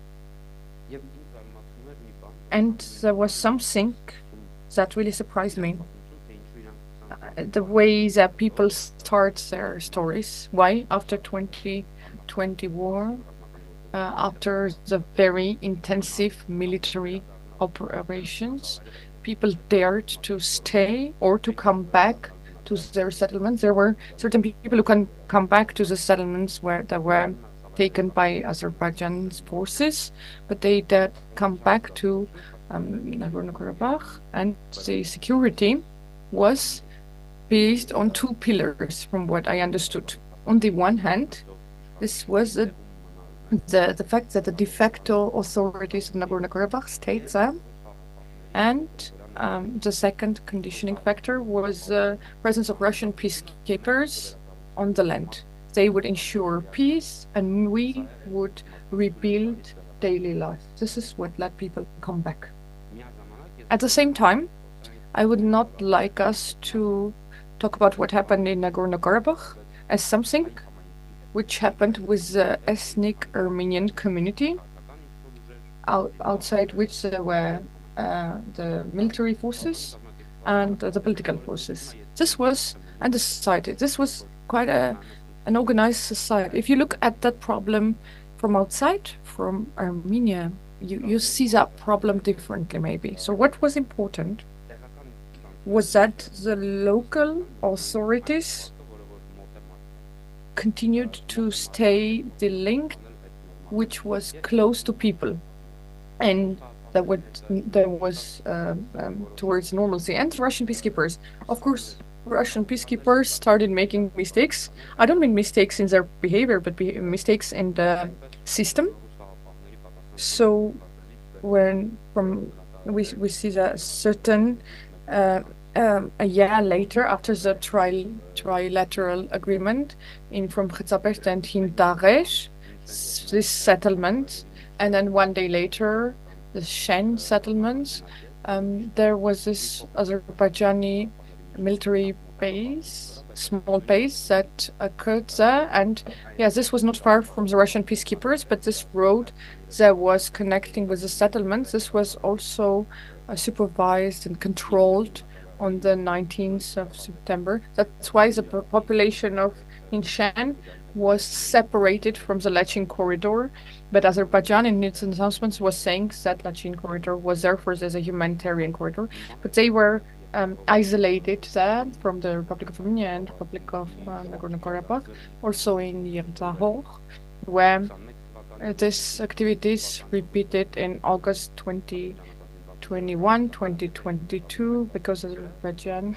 would have its military base there, and small military base, and they would keep the population and the Lachin corridor under control. So, and then they finally settled there, which for the Russian peacekeepers became they finally reported a violation of the trilateral agreement. So Yerzahor was targeted throughout the entire time, and the exit was blocked with the exception of the nearby military base of Russian peacekeepers. A similar situation where the settlements were directly targeted because of the military base that were military bases that were occurring, and this was quite widespread. If we look at the satellite images and we compare them with what people were saying, what this basis gave them, and the map under the responsibility of the Russian peacekeepers, we would see that if we're talking about the logistics, they are even creating a problem from the point of view, a threat from the point of view of the defense of the Azerbaijan military horsed arms. But this was not for defense, this was for attacks. That was the plan, that was the target. On the one hand, we have attestations and evidence by what the people could hear loudly near their settlement. So this was projecting the force or methods of threats. But what RP has talked about, I will also talk about that, and then I will leave the rest for my colleagues. This non-targeted firing of people and buildings, but also targeted shooting and firing towards the agricultural workers and agricultural machinery. This is not only threat towards one individual, but also towards the economy of that agriculture, because it looked like there was a seeming sense of safety, but not fully, of course. And if before the blockade, the presence of Russian peacekeepers ensured certain safety and security during the agricultural works, during the blockade, especially in summer months, it was observable that the opportunity to project their force by the Russian peacekeepers was decreasing, and also the way people were trusting them. We have a lot of evidence which we would see that certain individual officers and high-ranking officers, they tried to talk to the supervisors about this firing. They were saying that the agricultural works were interrupted, but they got a response and to leave that area and to instruct the local agricultural workers, farmers, to stop the works, which changed the situation in the economic situation in Nagorno-Karabakh. On the other hand, by decreasing the volume of this areas of agriculture, a new phenomenon occurred.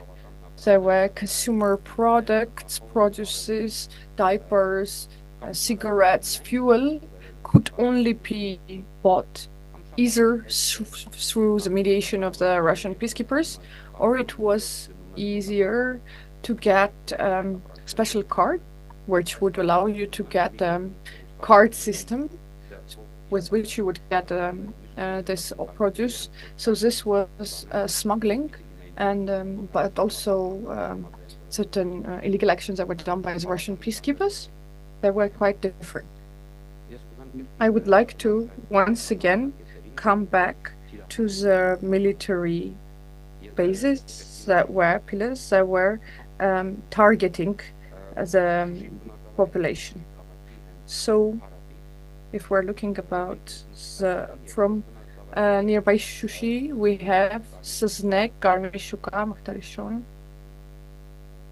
Looking at the map, so you can see. I forgot. Next, nearby the settlement near Garmishuka, I forgot, sorry. Sarushen? No, the one that continues Garmishuka. I apologize, it's not so important for the time being, but I wanted to say that it's the same area, a settlement, which, according to Azerbaijan's casus belli, led to explosions, which resulted in the deaths of certain police officers and certain citizens. There too, Azerbaijan had military bases, and to our surprise, well, that's the wrong way of putting it. Well, we have not received any evidence by people from these villages who heard this explosion that happened in the middle of the night, according to the announcement of Azerbaijan.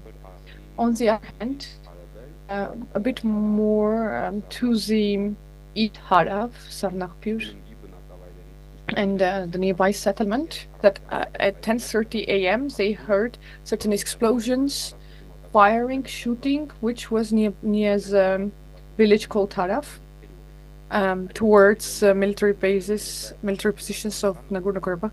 That's what they heard, and this is also the first signal which made people a bit more alert on September 19 near Stepanaket. But after that, for 2.5 hours, it looked like nothing was happening. And according to people's words, do not have any information about displacement, about movement of people, about anything like that. People stayed in the same place and nothing happened. Just before 1 p.m., simultaneously, in the direction of certain cities and settlements, Azerbaijan started attacking, and people learned about this from the sounds of the first explosions. At the same time, if we compare the image that Azerbaijan was trying to spread through the media, that the population is aware of military activities, that humanitarian corridors have been created, and also points where they would be accepted, whatever that would mean, in Lachin corridor and nearby. We didn't have anyone report that and a negligible number of people who know someone who got a text message like that. We do not have anyone who said it was reported about the humanitarian corridors that were perceivable or noticeable. We have the completely opposite picture. We have big settlements, large settlements, isolated from each other. Martakert region that was isolated from Stepanakert, Khachinakert bridge, and Kichan settlement. There was a lot of bombing, due to which people preferred to leave their villages through the forests and mountains. Unfortunately, some people died on this way. They couldn't go through this way. We have the Martuni isolated region, the road between which was Nengi and Haraf villages was closed because there were two military bases with heavy artillery. And this was towards the end of the day, September 19, from Haraf. We also have the Shosh and Karmishuka road that was interrupted in a couple of places from Azerbaijan military forces, and next to the Lachin corridor, which had to be the humanitarian corridor, Hinshen, Yerzahor, Isagor, and one of the outskirts of Stepanakert, Kirkazan, which was not occupied by Azerbaijani military forces, but the outskirts were occupied. This was isolated from the Lachin corridor. So we had many isolated settlements and people who were blocked there, people who could see and feel the military activities, who were shot at, bombs were thrown in their direction, but they have nowhere to go. This is a completely the opposite of the picture, which could be suggested or which could be understood or perceived by Azerbaijanis attacks.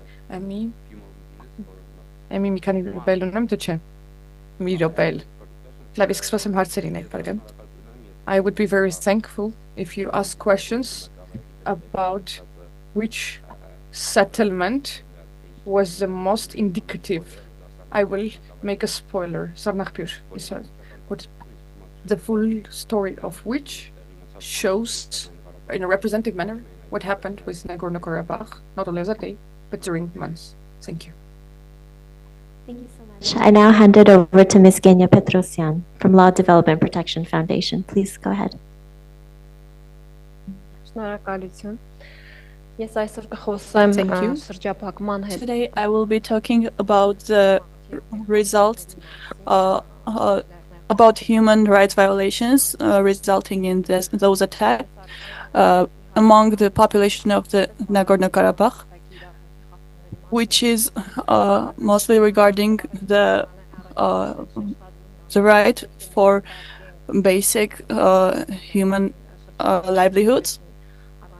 But I want to mention that we should not talk about the violations in Lachin corridor separately, but in reality we can see that it was a structured and well-planned on the government level, well-planned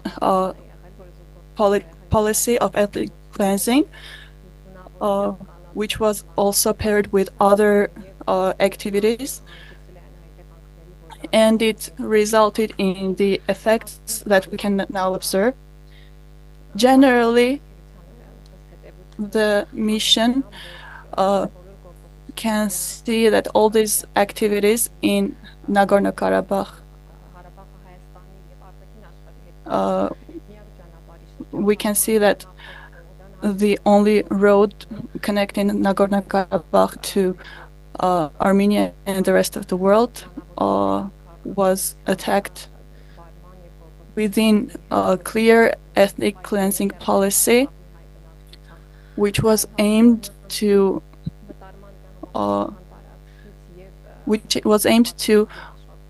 living Nagorno-Karabakh without any Armenian population and any Armenian cultural heritage. The starvation and the blockade of the Armenian population,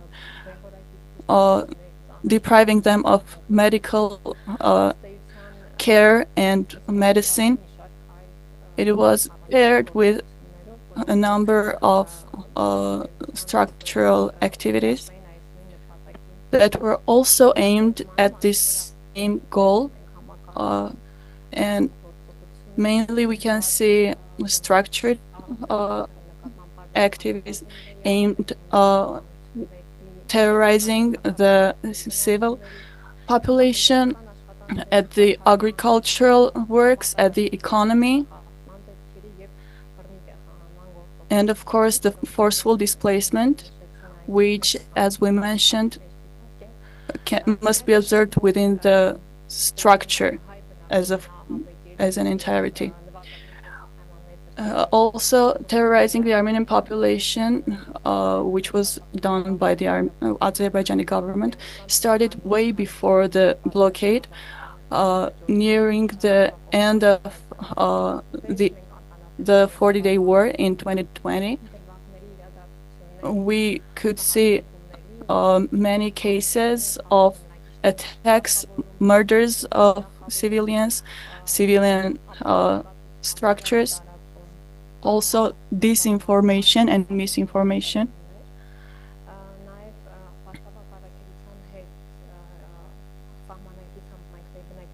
And the fact-finding mission also found out that the military organizations of Azerbaijan was targeting the civilians structurally, and they were aiming at destruction of and attacks at civil settlements and civilians, including farmers, engineers, as well as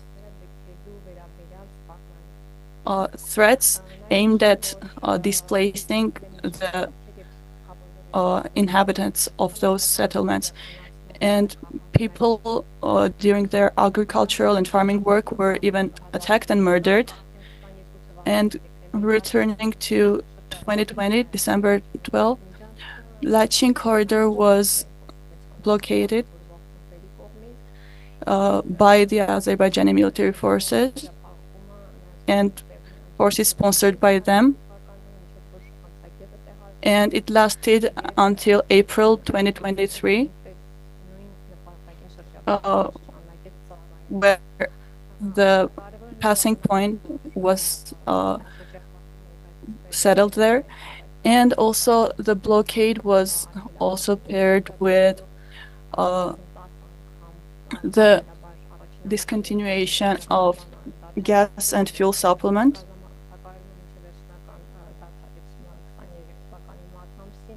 until March 2023, and as well as power, internet, water, and other structures. We also want to mention that before the blockade, daily around 400 tons of primary goods were transported from Armenia to the Nagorno-Karabakh. And here we can clearly see that the blockade caused shortage of primary needed goods, and the authorities were trying to balance the distribution of those goods, but our observations show that this coupon system wasn't very efficient.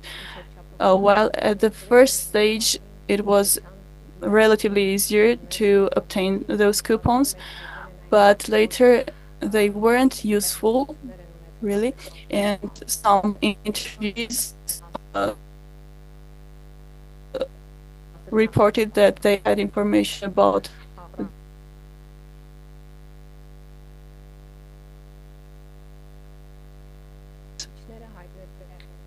and also those interviewees reported that shortly after the blockade, The shops were empty.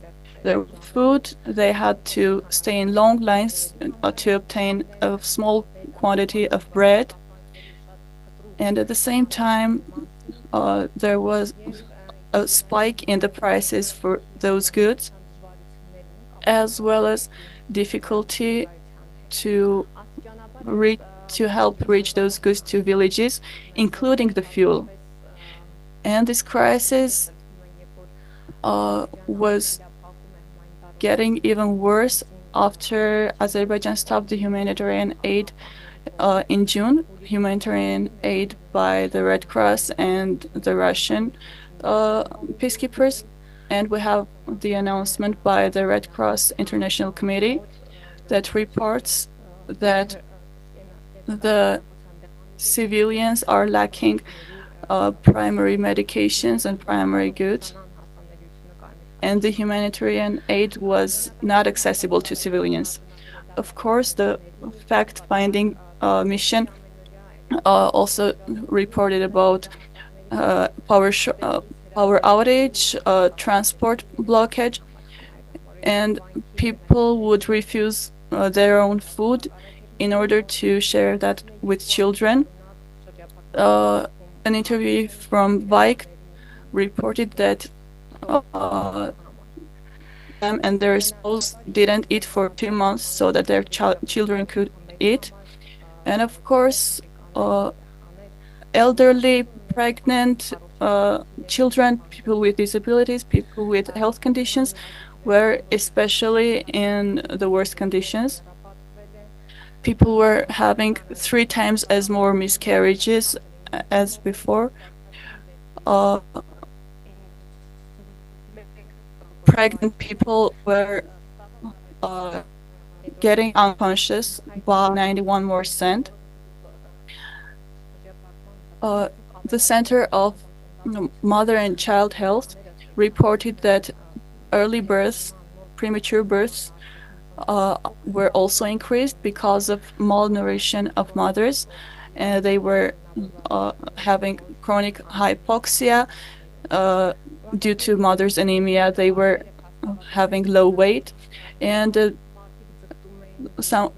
interview from Marta Kert was reporting that many people were just trying to go to the hospitals to get some food, and they did not have any food. The mission also gathered evidence that people were losing their consciousness in the streets, in the lines. Especially it was common among pregnant people, students, and 1 death by starvation. And during the blockade that lasted over 9 months, we are reporting that over 120,000 people were lacking primary goods.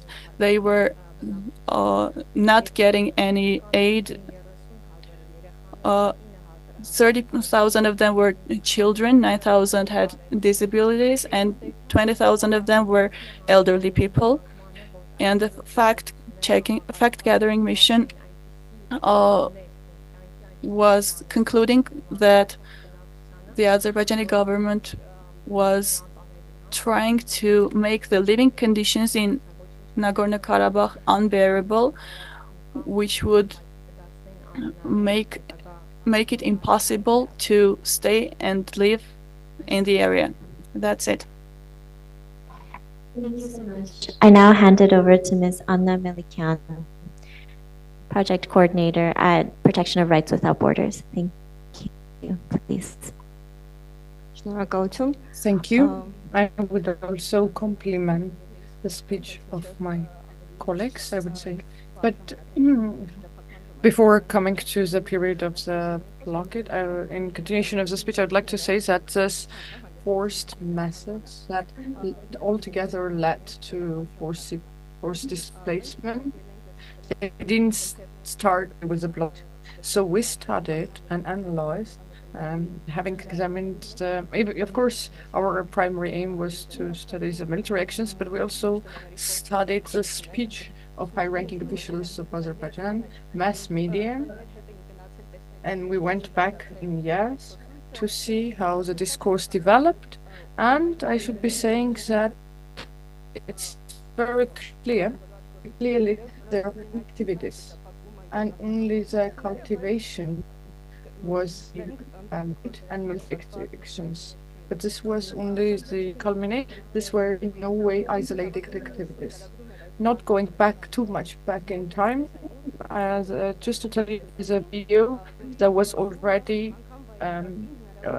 which talking about what would happen. That was called "We Can Even Tame a Wild Cat." It's a Caliber channel, which is pro-governmental in Azerbaijan, very close to the governmental high-ranking officials. They were explaining why the blockade was done in this way, and there was a warning what could be expected. In the video, it is very clearly said that blockade, that is to say, closing off the only road, was aimed at so limit the scope of the rights. That would be what and by closing off them from the outer world, they would force them not to only to accept the authorities in the words, but also to show their place so that they do not become very thinking about their own rights. So when we at the evidence that we collected through the fact-finding mission, we saw that there were sometimes slow, sometimes quick policies that have actually resulted in the aim that they reached. And we should not forget that in the interviewees have reported what was about September 2023, why they made a decision to stay in Artsakh. This was not only conditioned by the activities of the recent months, but also what they went through in the 90s, once that went through in 2020. So they saw that people who stayed in their houses, the civilians had what fate that had when these places were occupied by the the 2020 were separate, isolated crimes, but their spread in the media was that to show the fate that people would act in areas which are occupied by the Azerbaijani. This is what we received from the interviews and the interviewees of among displaced, possibly displaced people.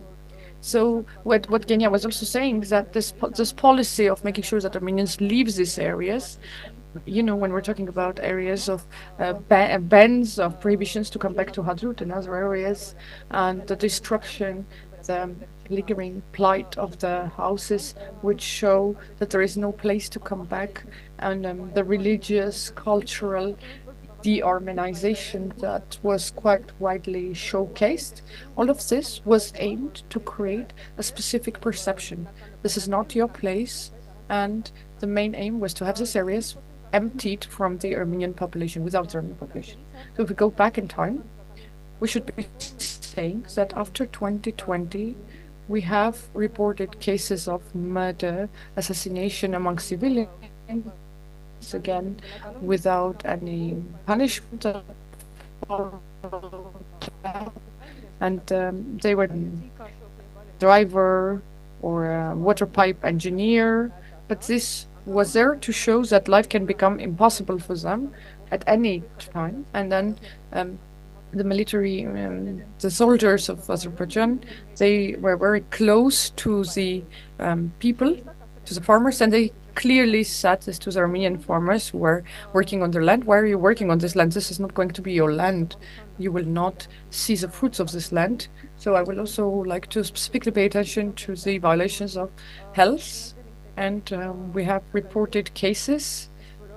People have testified, and that there's been testimonies of physical torture and pain level. This is misconduct, malconduct, and in certain cases torture. There have been cases where people were had to go through any level of pain because medicine was no longer accessible. During the last months of summer, there was a severe shortage of medicine in the rural areas, and the excess of the medicine, due to which there has been not only malnutrition, but also we've had cases where women lost their children, and because of malnutrition were interrupted, and people died because they didn't have the medicine or the medical appliance that was necessary to continue their treatment. We had certain problems where people were unable to do studies, to undergo examinations, and they had severe diseases. Even if, with the mediation of Red Cross of Russian peacekeepers, 7 people were transported to Armenia. This was not possible for everyone. We've had cases because this was becoming an increasingly complicated procedure. People were waiting for their turn and they were dying while waiting. So the absence of this medical aid or lack of this medical aid has led not only to suffering but also to cases of death. And we've had very severe cases where people affected with cancer, they were suffering, they couldn't manage to come to Armenia, they died on the way to Armenia, en route to Armenia. And in this regard, I would like to cite one of these testimonies where one of the interviews said, we've actually reported at least 69 cases of death among people who were living already, and some people describe this road as hell. And they're saying that some people had a heart attack while going through the cardiac arrest, and while they were going through this. And this was the road that was already full of suffering. We have reported cases, and I would like to talk about this specifically, about pregnant women and breastfeeding women who were encountering cases not only of lack of food and nutrition, where people had to queue to line up, where they didn't have family members who would be supporting them. They had to go to the hospital for examination on food. Maybe they couldn't even have examinations during their pregnancy. Medical examinations were impossible for them at that time. And I'm only citing certain testimonies, and simply when you read them and when you hear them, we've felt this suffering. So it's very difficult to imagine these people's emotional state for the months on end, which have resulted to such problems. And the testimonies by the mothers, by the breastfeeding mothers, who were describing their impossible situation where they had no milk, but they had to feed their children through, other options, smuggling, or finding illegal methods to find food for their children, artificial feed, because they couldn't give them breast milk. And these children were crying because of the lack of the food. And for the parent, this was a source of suffering, because as a parent, if you know that you cannot find the food necessary for your child, I should also say that the disabled people, also people with mental problems, are the most vulnerable. I've also noted that when there was a problem with fuel and the transportation was not functioning, there was no transport available, people could not have any medical care or continue their recovery rehabilitation courses. And these people who came from the ambulatory place to Armenia, the local doctors reported that they were dehydrated, severely dehydrated, they're malnourished, and as a result, this were also problems of physical health. When they came to Armenia, the problems had already become more complex, and when Bakif Khachatryan was arrested for no reason, and this is not only from the point of view of freedom, right to freedom, but also the way it affects the people who needed medical care and medical aid that would be given to them in Armenia. So their concerns were doubled, tripled. Even women who were saying that they needed surgery or examination in Armenia. But after this case, especially a month after this, because there were 4 Azerbaijani would arrest us, and we would not have any way to protect ourselves, with problems without accessible medical care, simply to not take this risk and not to have contact with the Azerbaijani at the point of entrance, exit. So there's been a lot of reports of uncertainty. This had a big effect on people, that they had no idea what would happen to them next day. We didn't know what would happen. We're getting used to certain, lines lining up. So that still we're expecting a negative development as a case of psychological violence. Why? Because they were there non-stop without any hope.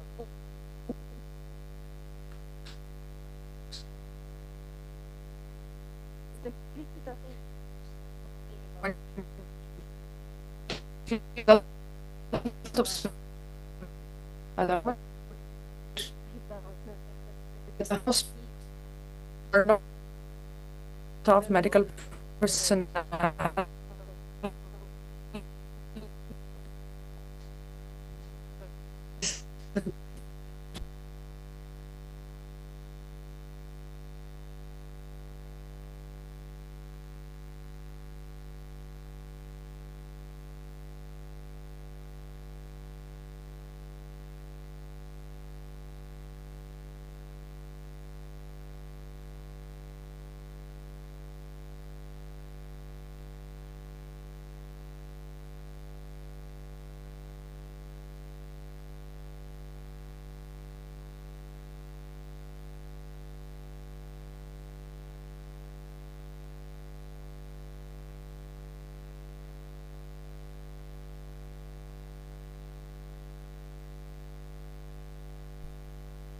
Են Հայաստան հասել եւ որոնց մասին կարող ենք պնդել, որ դիտավորյալ սպանությունը տեղ ունեցել ոչ միայն անմիջական թիրախավորում քաղաքացիական օբյեկտների, որի արդյունքում զոհվել են. Purpose, not only was this targeting the civilians, also children, but this were murders done on purpose. And actually, the number 25 is a very big number for a one-day military operation context.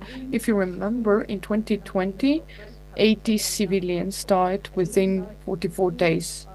Once again, this comes to prove that the Azerbaijani military armed forces, they were not, they didn't issue any warning, there was no precaution, they targeted civil structures. Anton talked about one of this, and this was far from being the only case. As a result, we had at least 25 deaths, victims. One more practice that I would like to talk about that we reported in 2020, and we saw the same in 2023, the tactic by Azerbaijani military of cleansing the villages. This was just about cleansing the area of people, emptying it from people. Only in certain cases where under certain conditions civilians stayed home, mostly the elderly people, women and disabled people. After the armistice, I'm saying that again, after the armistice, not during the military operations, the Azerbaijani soldiers came to this area. They took these people into their camps, military camps, where these people stayed for days on end without any opportunity to inform their families about their fate. So once again, some families learned about this from videos, that their relative or family member is under the control of the Azerbaijani military. They were under the military, as well as that the men who also by the personnel. And it is important to say, it's not worthy that when they were humiliated and they were told they could not go back to their place, to their location, they had to go back to Armenia. So once again, this was showing them there was no alternative to come back home or to leave Armenia. There was no alternative option given to them. I should also say that taking into account especially the experience of 2020, which was more visible and the memories were more fresh, many adults, civilians, they were forced to leave. The people who could hardly walk, they still had to go through forests, mountains, on foot, so that they wouldn't find themselves in the hands of the Azerbaijani military, especially taking into account the cases of 2020, which were widely spread and were well known to the population. I would also like to note that we have reported at least 17 persons were under the control of Azerbaijani. Only one person has been returned. So besides the high-ranking officials that we are talking about a lot, who are in Baku now, held in Baku, in captivity, we have certain news about civilians according to the status and the accusation that has been put on them. And starting with 2020, but also in 2023, we saw a change in the approach.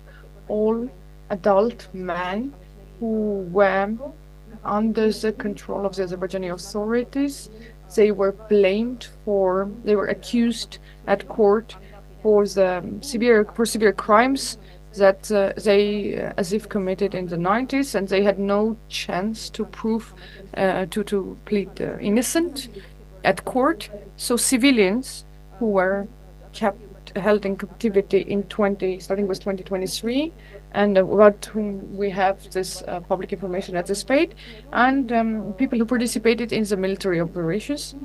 There is no information about the status, and that makes them more, we don't even know what they are accused of, so we cannot ensure the protection of their rights. This makes them even more vulnerable.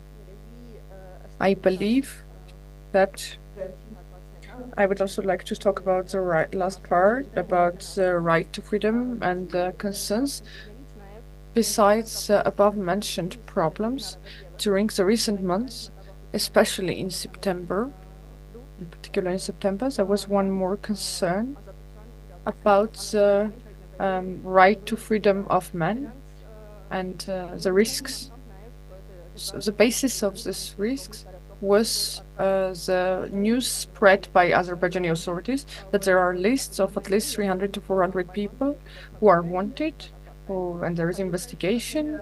They have to be held in captivity, and these lists were not publicly available, and a lot of information was circulating also in that any man who has ever participated in any military activities, that is to say, has been in the army, for example, that could serve as a ground for that person to be arrested and put into prison. We heard this especially from the women in those families. This news was not only in the air, because besides the official announcement, we also have had a case where the first day of opening Lachin corridor, when a number of people came through the entrance point,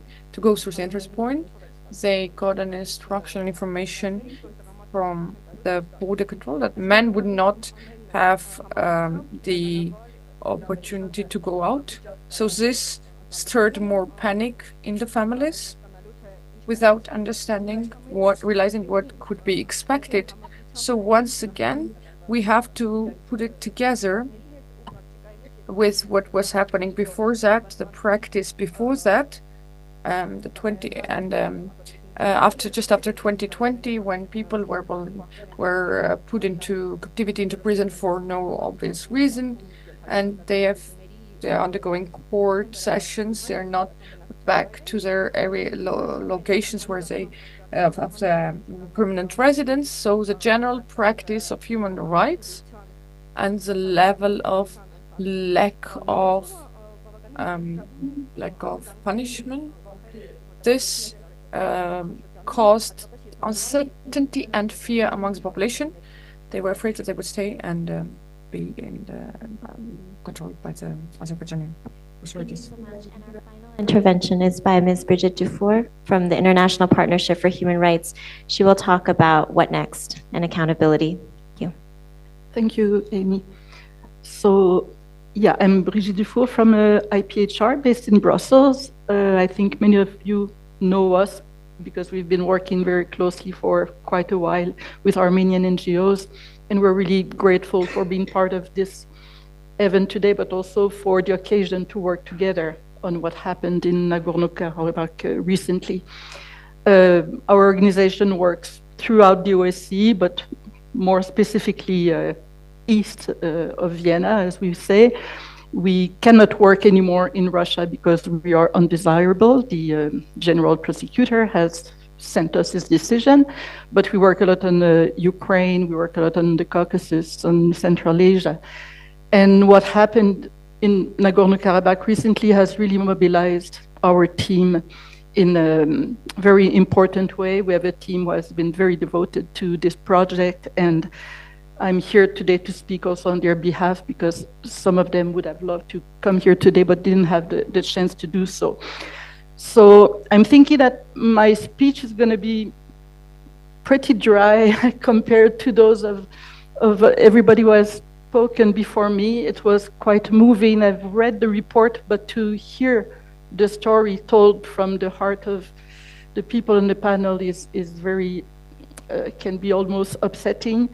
And yeah, I will not repeat. I had planned to take a few of these examples, but I think we have so much information already. And just to say, I'm going to focus about what can we do now and what about the accountability, but also I like to pay tribute to the lives of the people who share their information, because no matter where we are going right now, already it's a tribute to those who have gone through this, and we don't want this to be repeated, and we don't want this to be forgotten. So we've been looking at all the possibilities to make sure that we halt impunity and that we find some accountability options. And of course, the first that we have in mind is the ICC. The second is universal jurisdiction, and the third is sanctions.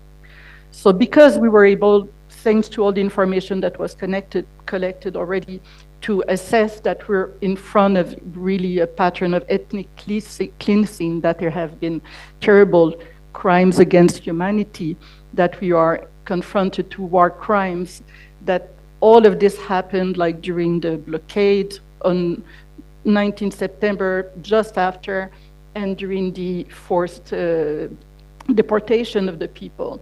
I want to also stress what was said before, that, you know, when you read, let's say, Article 7 of the Rome Statute, it speaks of a forced deportation, and you can wonder, okay, does it meet the criteria? And it does, because there was the atmosphere around what was happening. There is a coercive element to this climate of fear, I would say almost terror, and also what Anton added regarding the bombing and the fact that, you know, it was all these elements that came together that made the people feel unsafe. And that was also due to all the hate speech that we have heard about the campaigns being done against ethnic Armenians. And I know something of this because I've been in Azerbaijan many times and meeting officials there, and every time I was really, really disgusted and shocked by the language they were using and by the very bad jokes and everything. I thought I would never understand how it can be so deeply rooted, and I keep thinking that only education, only rewriting education books and all would do something. But just to say, we're not in this, let's say, discussion right now, but it is, I can understand how people could have feel about their lives when all this was happening, and they were almost like in starvation, like no health care available, and then all the war crimes around that. And also we have been thinking of right now of developing materials for an ICC Article 15 communication. And this would be the first step. That's where we would like to start. At the same time, there are some obstacles to this. Well, first of all, you know that now Armenia is the state party to the Rome Statute, which is fantastic.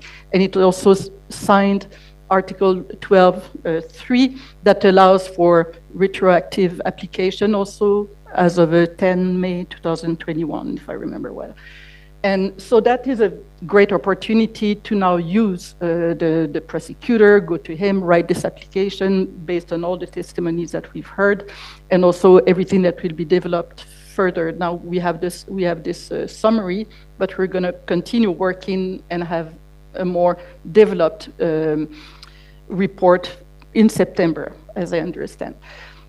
One difficulty that we have is that Nagorno-Karabakh is considered part of Azerbaijan, and we have to make the link that why would the ICC look at what happened, and we have to make a very clear connection that everything that happened when people were forced to leave is linked to what happened in Azerbaijan. So that case exists with the case of Myanmar, when Rohingyas had to flee Myanmar to go to Bangladesh. Bangladesh is a state party, Myanmar is not a state party. So that connection made it possible to expand the territory of application and to deal with what happened in that other part, and in this instance, it would be Nagorno-Karabakh.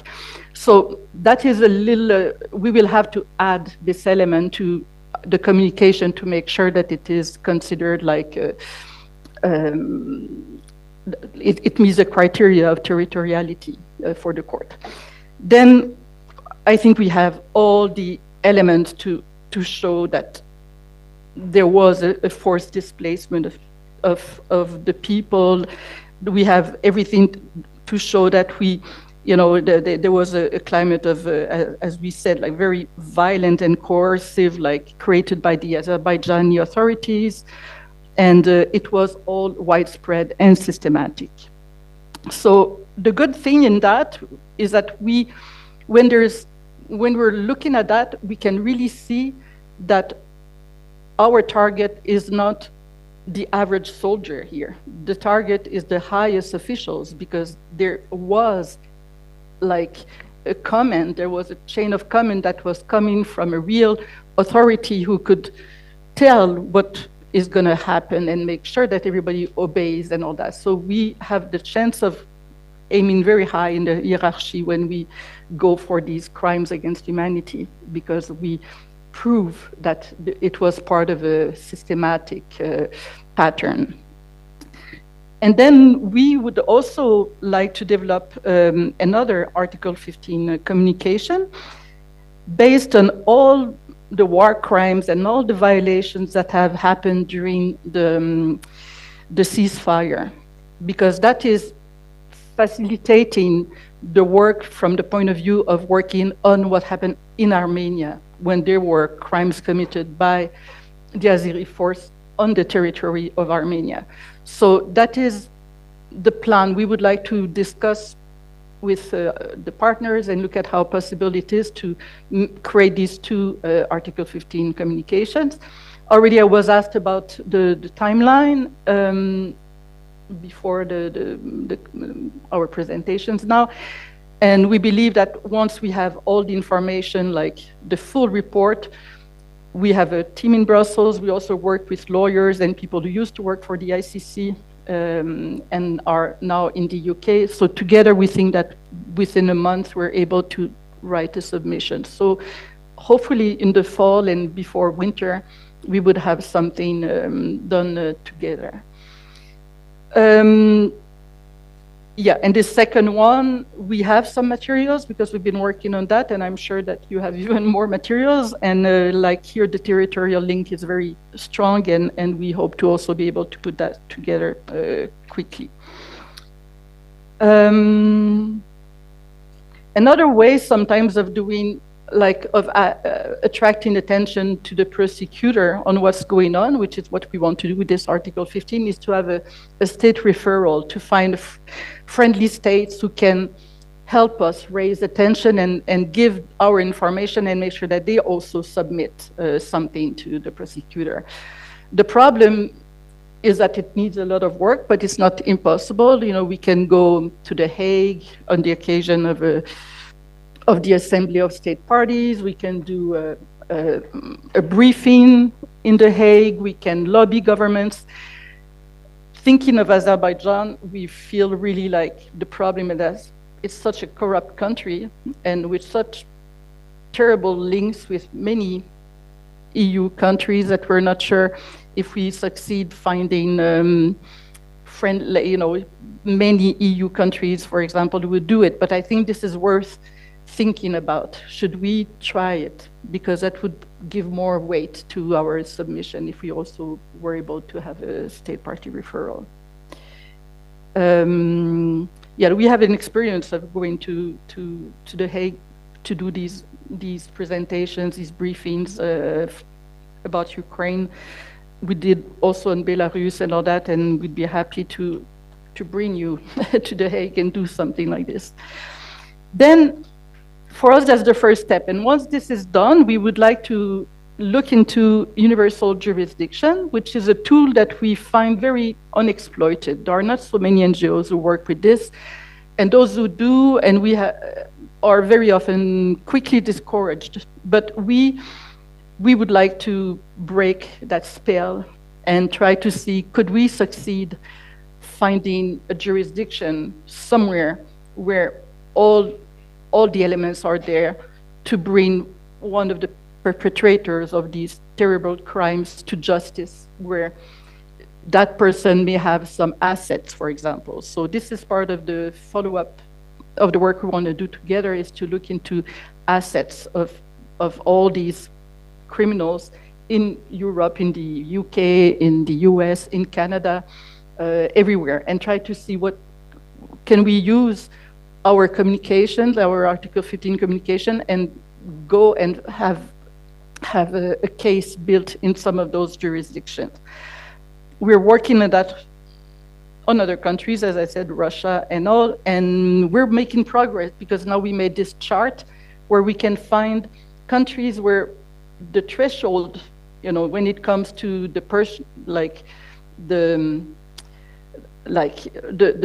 relationship between the perpetrator and the country, or between the victim and the country, is very low. So, for example, you can have jurisdiction where there's no need for the perpetrator to reside, or even you can rule a case in absentia, which is even better. So that would be fantastic if we could find a place and put all this together. So we call that a bit like jurisdiction shopping. So we'll have to do this jurisdiction shopping when we're ready. And I think that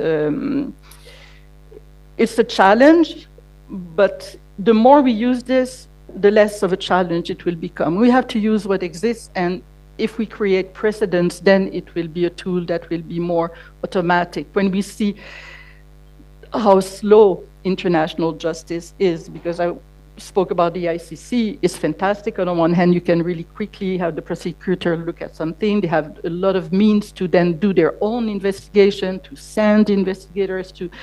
It's kind of powerful from that point of view, but at the same time, it can take forever. We don't know if they will prosecute the people we are saying. So we have to use many different avenues, so we give all our chances to some success and to having some of those perpetrators behind bars or sanctioned. And I'm saying sanctioned because that's the third pillar of my presentation. So it is not, let's say, a litigation tool like others, but it is a political tool. The advantage of it is that with all the very detailed work and all the very high level investigation work that has been done with this report, it will all feed into a designation for sanctions easily, because the threshold of sanctions is lower. So everything will be very rich already when it comes to developing the sanctions. The standard of proof is lower also because it's a political decision. And of course, it's like that because it doesn't entail putting people in prison or it's all about freezing their assets, not allowing their travel, also banning them from buying property also through other people in the country. So it let's say it freezes their freedom in a number of countries. So we like to do this. We do it a lot. You will never find that on our website because it's very, how to say, it's a bit hot because we don't want those who are persecuted to know that we are the ones who wrote this application and things like that, but also because we want the decision to be taken and all of this is taken by the member states and we're a bit in the shadow. And still everybody knows that this information comes from NGOs, otherwise the states would not be able to do this. But we would like to contribute to this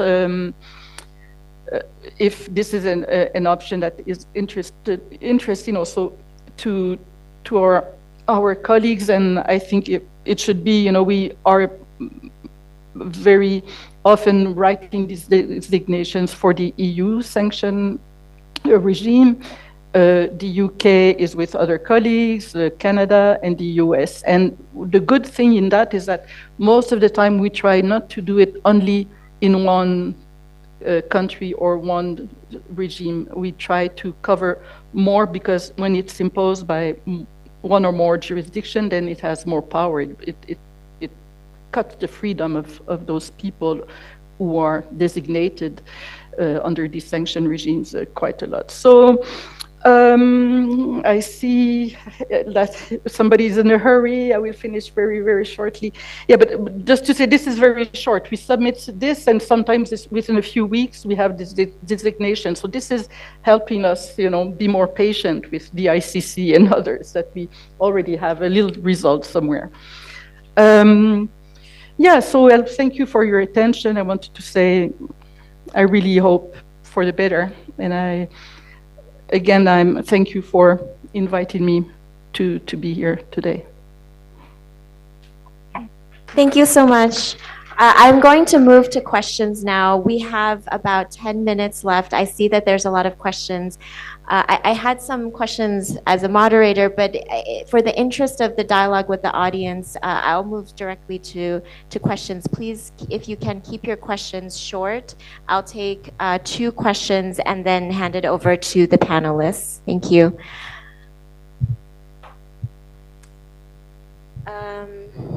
I see there's several questions. The gentleman in the back in the white jacket, please. Yes. I'll be very short. It's a proposal rather than a question. 100 years ago, Jewish or Polish Jew, Raphael Lemkin described the extermination of Armenians with the word genocide. He coined this word because there were no words to describe such a tragedy in legal language. 100 years ago, for years, I'm asking our government and international organization to accept a word patricide, the annihilation of native land, of a homeland. This is what happened to Armenians in Karabakh. It's not ethnic cleansing. It's the same thing which is happening right now in Ukraine, when the nation of Ukrainians are rejected of their right to be Ukrainians, to speak their language, to live in their homeland. So I believe this is very important to coin this crime not with neutral words like ethnic cleansing. This is a patricide. Thank you. Okay. Patricide is the last final phase of genocide, because even in Ottoman Turkey, there are still millions of Armenians. Sometimes they accepted Islam, but they are there. In Karabakh, we found the final stage of genocide. Thank you.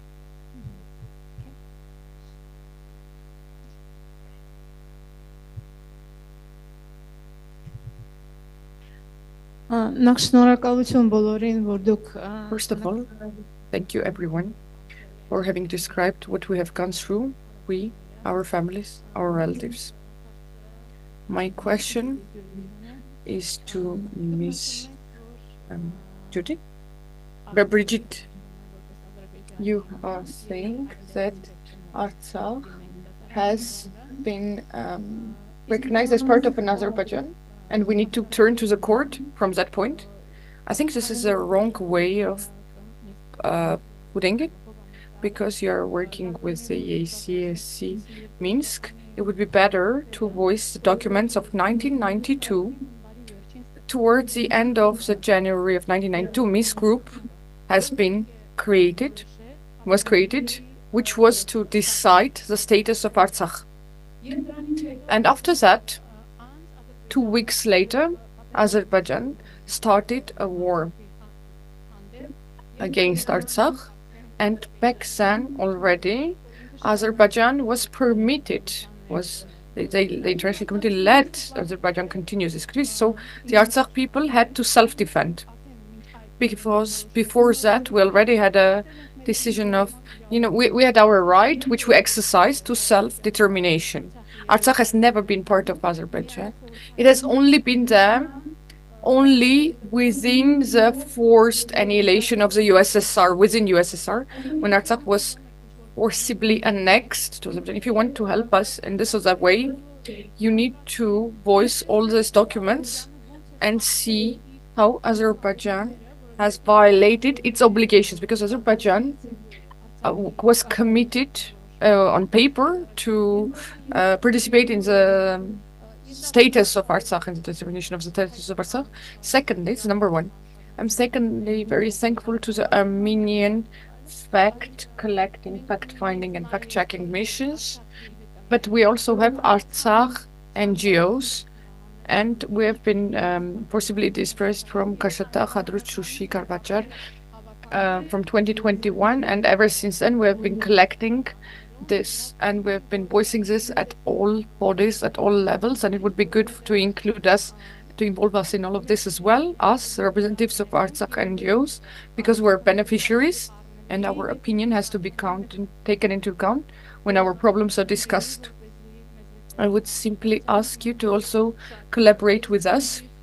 We will give you exclusive testimonies, and we will present everything that we have gone through, not only as a people that towards which genocide is committed, but also people, just as people who use their rights, who exercise that rights. All of our rights are violated now, including in Armenia. Thank you.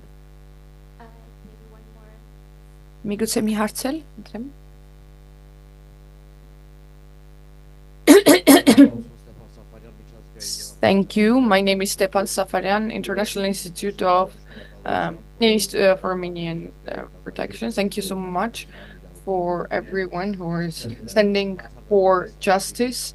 And my questions and my comments are not at all about some things that has not been done sufficiently. Everything has been done well. Thank you so much. But when we're looking at the general picture and we go to details, to the level of dramatic violations of rights, individual stories, it looks like everything is lost. And in the report, the general picture is not seen. Why are there no Armenians in Nagorno-Karabakh? And in this regard, I believe that I would like to start with the following point. That, yes, just as Ms. Melikan, am I saying your surname right? You presented this very well, the discourse that was given by the Minister of Defense of the Republic of Azerbaijan, the text that they were having. But the problem is about this, that the process is about 150,000, 160,000, that is to say an entire people, they would be deprived of their right to exercise their self-determination. So yes, it all came to a situation where Aliyev himself was deciding the fate of being forcibly displaced, and also the becoming citizens of a lower and more authoritarian, tyrannic regime of Azerbaijan. But Azerbaijan is only the tool. I want to talk about the global governance, global responsibility that I cannot see in the report. it would be very good to look at it as well. You know what? The UN Security Council, during the 44-day war, the UN Council had 2 sessions convened and no resolution followed it. And UN did not stop the 44-day war. It was stopped by Russia. And often we have reprimanded our compatriots in Artsakh why they are pro-Russian, but imagine what a citizen feels in Neshkin Horatar, in the small settlement, when they see that an entire government that is controlling an entire planet cannot stop the war, and Russia stopped it. Who is the stronger one? Of course, the second factor was developed. Of who would they have to trust or believe in? And twice, the Republic of Armenia turned to the UN Security Council. Twice. And twice, there was no resolution that was adopted. We all know the terrible consequences that will follow, what Aliyev would do. We're talking about the Minsk, and I, of course, appreciate the work, but but there has been the fact-finding mission to understand whether or not Armenia, what the policy of Armenia is. But today, allow me to say that during the 44-day war, I told the agents, the leader of the 12 agents of UN, whether or not in Artsakh. I was representative of a public council, but the response I got was that Aliyev didn't let us go there. Don't get me wrong. I really appreciate international actors in their humanitarian efforts, but there isn't always work that is done. And I do not know, is this lack of will, or I apologize, is this conscious and criminal lack of activity? They're telling us, lower your threshold. But we don't know which country told us, lower your threshold. And if we had to lower our threshold in negotiations, why would Azerbaijan not have to do this? All of this has created a fruitful source for Aliyev's actions. And let me finish on a note about Russia. Very recently, an expert from Russia met the Russian foreign ministry representative of Caucasus. There is a blame game that is happening in this site because they're blaming each other within the agencies. We know from our sisters and brothers from Artsakh what Russian peacekeepers were busy doing. We know this. We have also heard Samvel Shahramanyan, who said that on the 19th of September, he went to the commander of the Russian peacekeepers when there was an attack, and the Russian peacekeeper commander said that we could not help you in any way. We've heard about this, and they have also talked about the fact that during the blockade, Russian peacekeepers had so-called business and smuggling of cases, illegal business, and from Hinkhatzabet and Karagluch settlements, there have been certain proposals to the Russian peacekeepers, to Russian commanders to start these activities of the Russian peacekeepers. Because you've put together a report, and yes, the responsibility of the Russian peacekeepers is primary as belief, as hope, and one of the 2 factors of security and safety for Armenians. What have you found out?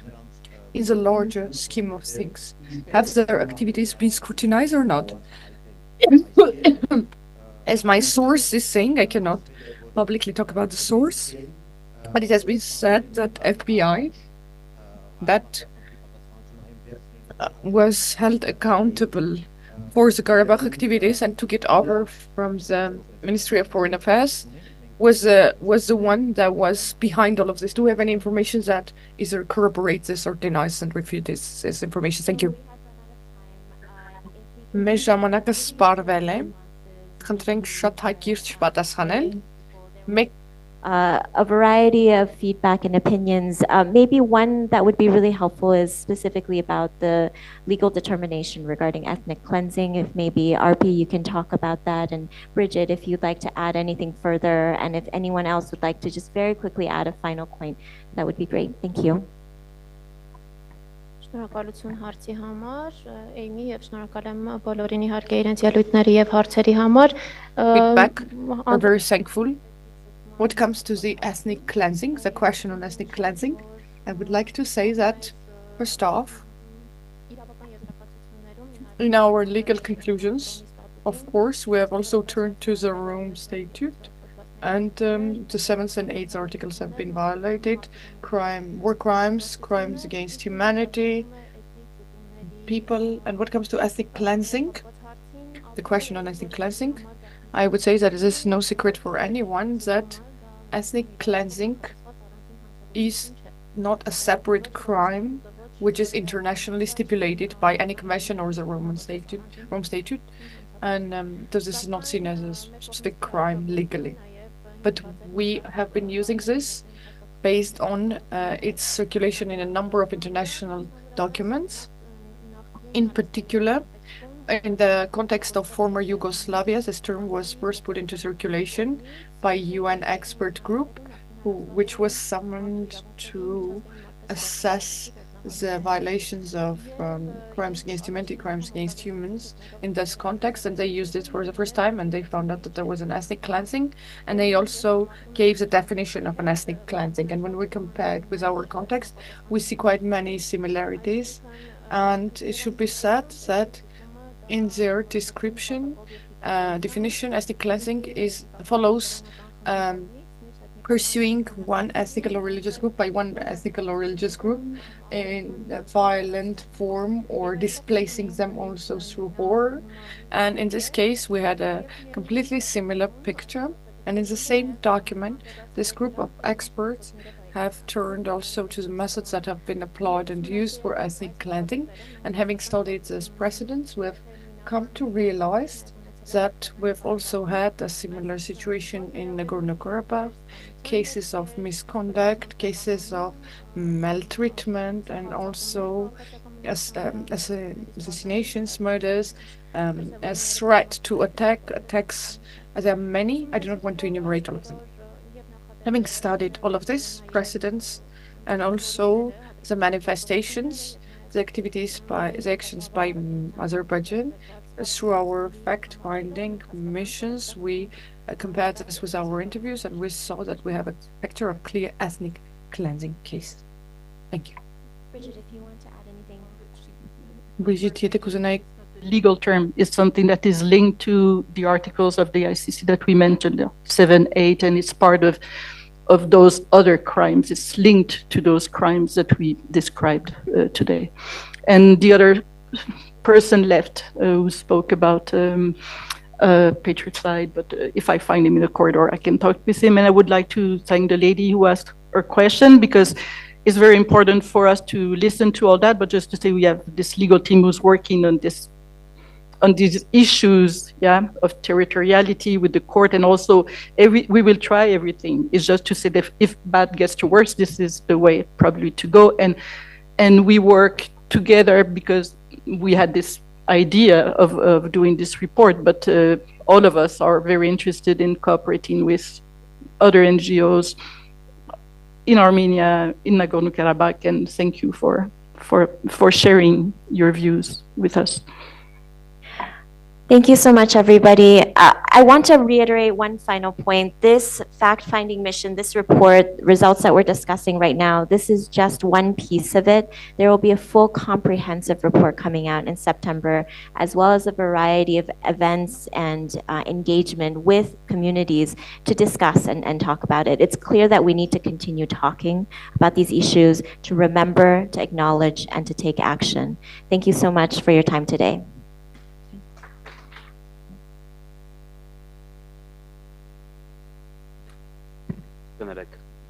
I will speak Romanian, I'm sorry. Ես իրական կհարցնեի, գուցե մենք կարող ենք մեր ընդմիջումից եւս 5 կամ 10 Maybe we can have 5 to 10 minutes more from our break. I would like to ask it, because in this area there are very important people who had questions and they didn't manage to ask these questions. If everyone agrees, if no one is against this, maybe we continue for 10 more minutes. I would like to hear Mr. Kiram Stepanyan's question and Mr. Artek. Maybe it's the same question, I don't know, but I also saw another show of hands. Thank you. Thank you for this opportunity. I really want to thank our rights defenders, because what they've been talking about here, this is also, this has also been reflected in my report as Artsakh human rights defender. I want to ask you a completely different question. Dear rights defender, what is the reason that the work that we do and you do is not reflected in the mission reports sent by UN, EU Human Rights Commissioner, in their reports? What is it we're doing wrongly that this so-called human rights delegations or defenders this does not touch their, I don't know, mind, heart? This is my question number one. And my question number two, if I may. We have reported that an ethnic cleansing, we've stated that ethnic cleansing has occurred. I call it genocide. Okay, what's the next step? So we have to address in all of this the right of the people of Artsakh to come back, to return. Isn't it the aim of the work that we're doing, so that there is justice, a prevalence of justice, and that these people can come back to their homes? And they have to have international clear guarantees of the right to live there. Thank you. Thank you so much. Me too. I really value the work that has been done. I have to be honest with you, this has exceeded my expectations. And thank you. Thank you to the research team. Thank you also to international colleagues for having discussed the mechanisms of accountability and responsibility. Unfortunately, this has been because of the lack of activity by the international community. But even now, it is very important for all of us to assess what has happened. Me too, I state that this is a case of genocide. I insist this, especially because you talked about the subjective part, that there has been a clear purpose, and this has been systemic policy, which corresponds to the crime prevention, genocide crime prevention, second article, sub-provision, sub-points B and C, but this is a different question. Let courts discuss it later. I would simply suggest paying special attention to was a situation from September 20 to 25, which was the latest episode of aggression, where because of fear, suffering, and deprivation, people all decided to flee, and they were forced to be displaced. This is specifically true not of the terror campaign, but towards the end of September 24, the evening of September 24, we didn't have power outage, and we didn't have internet, and so there was no link, no connection to the outer world, and all of this has led to uncertainty. Until September 23, no food was allowed to get in, and several trucks of food were allowed to get in, and the suffering that we had before that has to be clearly shown.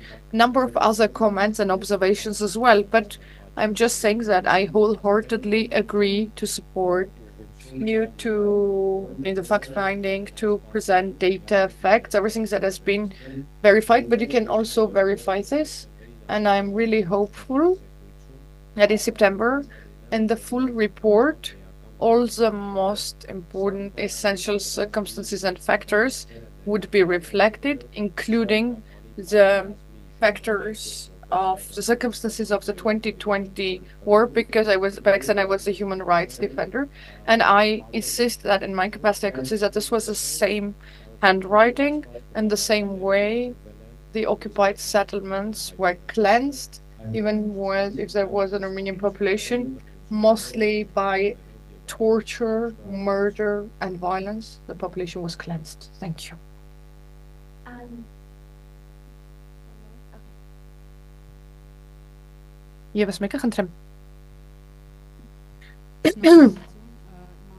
Thank you. My name is Siranush, and I'm a journalist, and I have covered even before the blockade and during the blockade and up to now. I've been covering this information, this situation. It's very difficult to speak about this after all of this. I will try to be brief.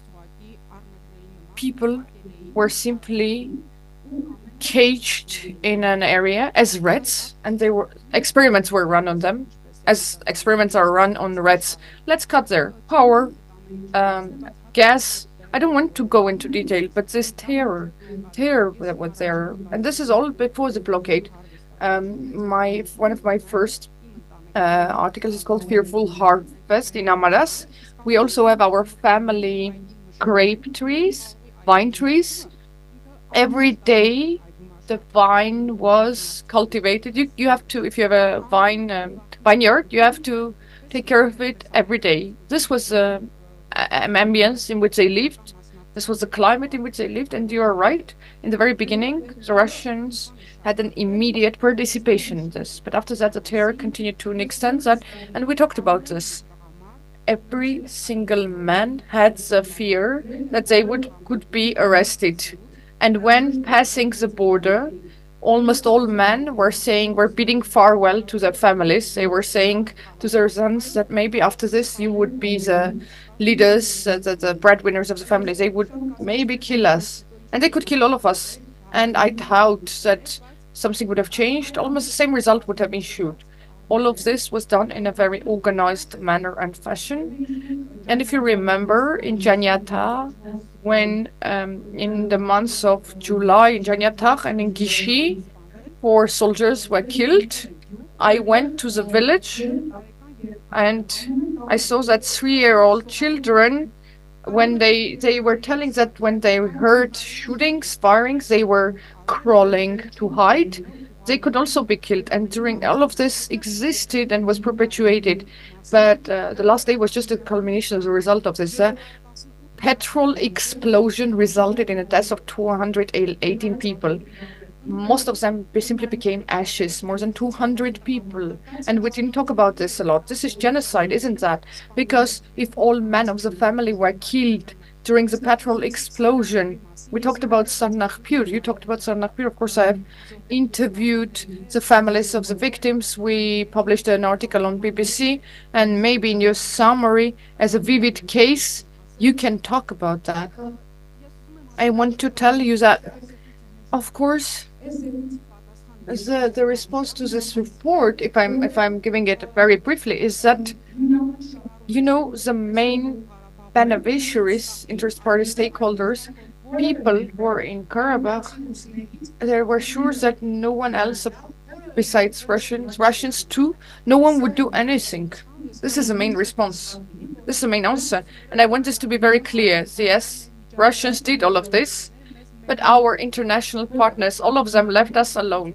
Everyone was simply observing us suffer there. And even though this is not part of the report, because every day I take interviews, I communicate with these people, I want to say that today they're facing, the refugees in Armenia are facing many problems, starting with discrimination, ranging to the basic necessities and commodities that are important for a decent life. I would like to ask you to write about this, to cover this, and as a journalist I would like to restate that for me it's very difficult to reach the international media outlets, because once again this is in the shadow. It looks like we don't exist. That's what I could state now. As a refugee, as a journalist, as a human, that's what I'm saying. Thank you.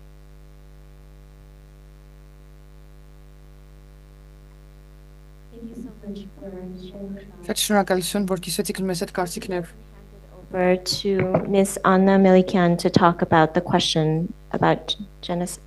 Is there one more? Oh, okay. I'm sorry. I thought that I would speak about this during the break, but it's even better that I had the opportunity for everyone to hear. I would be brief. Thank you. Thank you for... It was very difficult to listen to this, but also very important. Thank you also for continuing to do your fact-finding mission until September, if I got you right. And I have a proposal in this regard. I didn't see any fact-finding information about what Nagorno-Karabakh was like, what Nagorno-Karabakh was like, with all of its state institutions. It was an established system with a democracy. We have talked about democracy a lot today. And I believe that the fact-finding report also needs to reflect this. And also because there are interviews about, you know, the types of elections in Nagorno-Karabakh, what institutions, bodies, agencies work there, the level of freedom. Because in the context that the world recognizes this land as part of a country which is a sultanate, I have to say. And many times international organizations, OSCE, and there have been many other organizations that there have been. I'm the secretary of the Central Electoral Committee of Armenia, and I have to like to say that the international representatives of OSCE, they have said that there is no event for us to go to Azerbaijan to observe elections, because we do not see an event that can be called real elections in the recent times, or maybe never in Azerbaijan. And once again, this is very important context, and I believe that it looks like the international community forcibly, I apologize for the words that I would use, but forcibly wants to see the communities that already, societies that is already en route on the way to democracy and had democratic institutions, that this community, the society would be forced to live in a country where human rights, democracy, all of them, they are not of secondary or tertiary importance. They're just not there anymore. There are no values. No one takes them into account in this state, in the traditions of the state. I think this is very important, and I suggest that you make it part of the fact-finding report and mission. Thank you.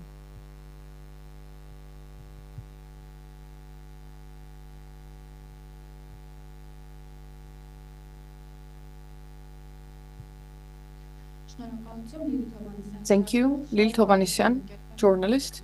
I would be brief in my question. First of all, thank you so much for the work that you have done, for the work that you have presented, but I would like to learn, as a human rights defender, how do you assess the recent announcements that Armenia against Azerbaijan there are many court cases now internationally, but Armenia is in a way, there is this conversation that Armenia may let go of that. What would you say if this court case are dropped? What do you think about that as international human rights defender? Thank you.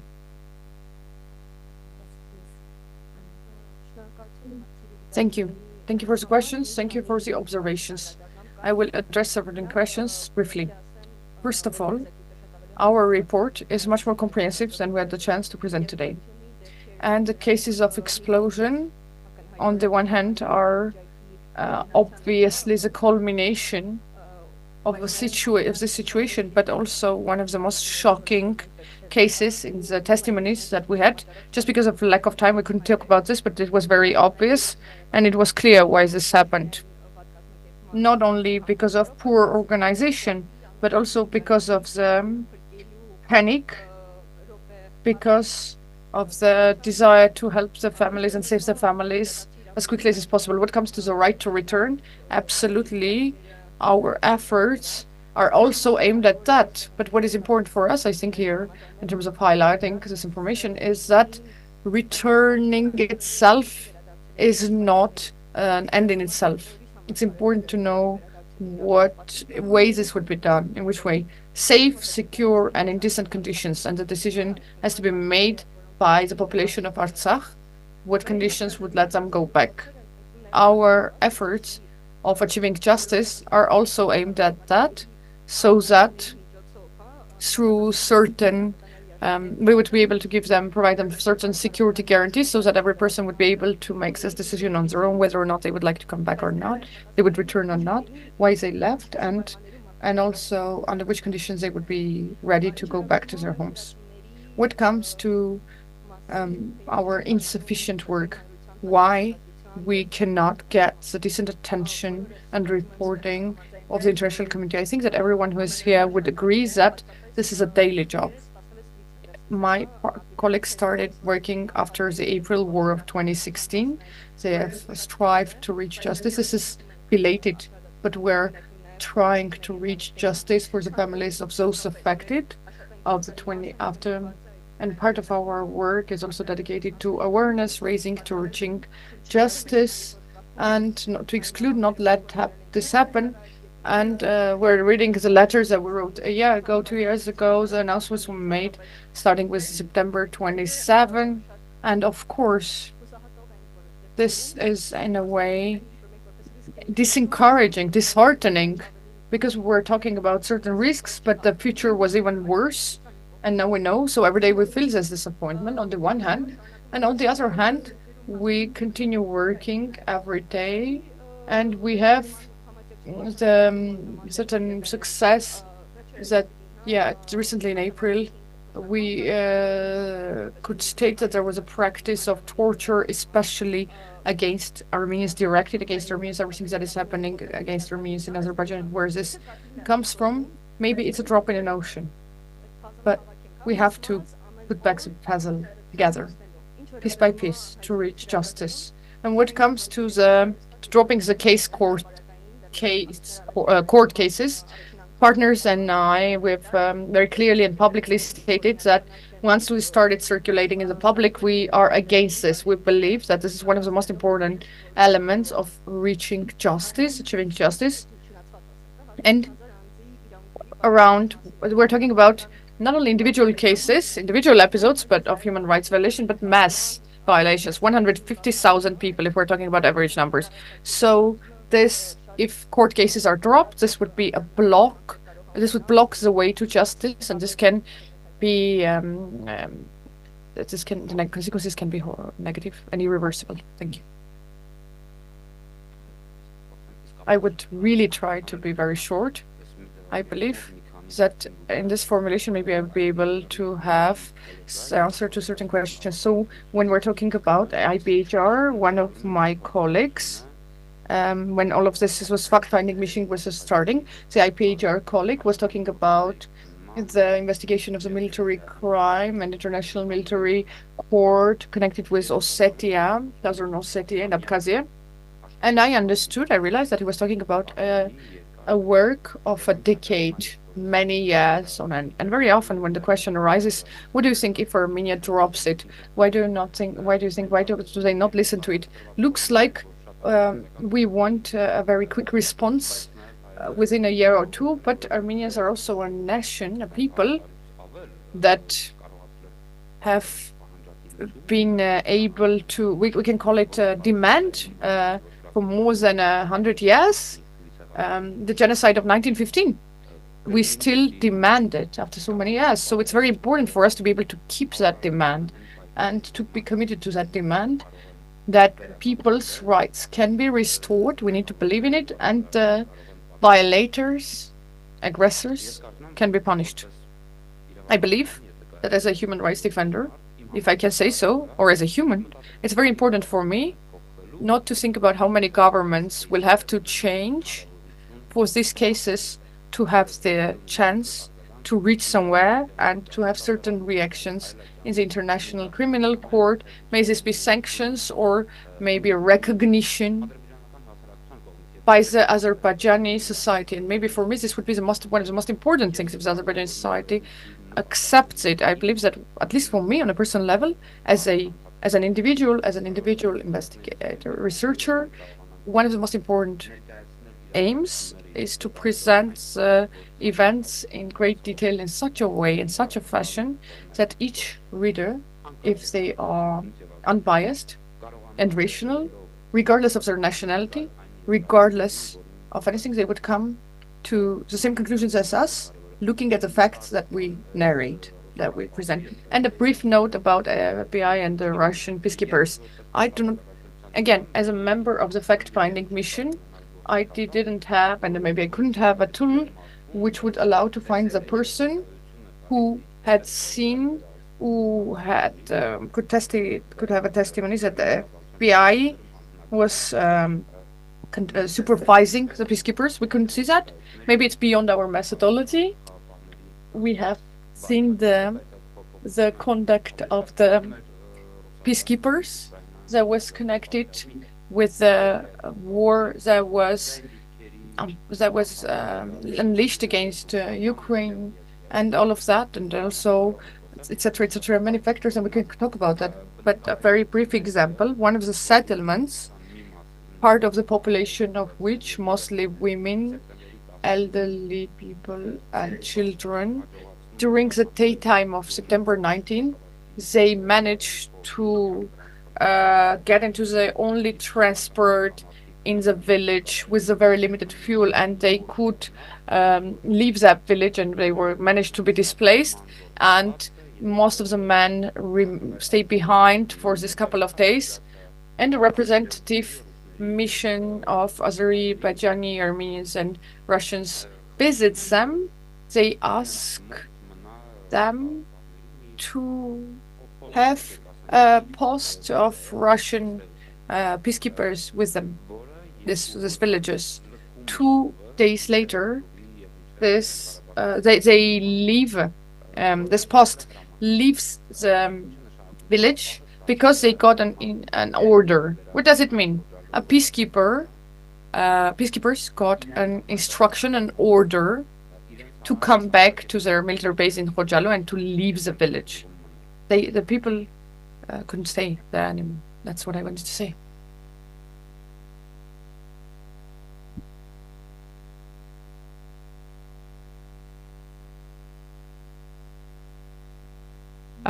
Apologies from the interpreters. We cannot hear without the microphone. Apologies. Can somebody give her a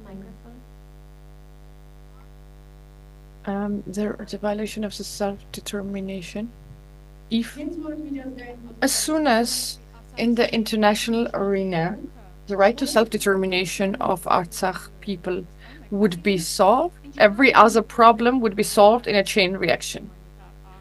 The more we strive to show this to as a humanitarian catastrophe disaster, that we will still not be, we will not manage to do this, because it looks like Azerbaijan is forcing the Minsk group, YC Minsk group, to be dissolved, because it is within this Minsk group that all of the violations of international rights have been reported by Azerbaijan, starting with the 90s, the violations that Azerbaijan committed. So as soon as we manage to come to all of this, and we show that Azerbaijan has violated the international rights and law, we would be able to reach something. But we can also, just state 150,000 people's testimony can be collected, but this will not lead to any results. We have to highlight and stress the rights and right to self-determination, these violations of these two rights. Thank you. Thank you so much. Thank you. Շատ շնորհակալություն. Շատ շնորհակալ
I believe that everyone is present and we can get started.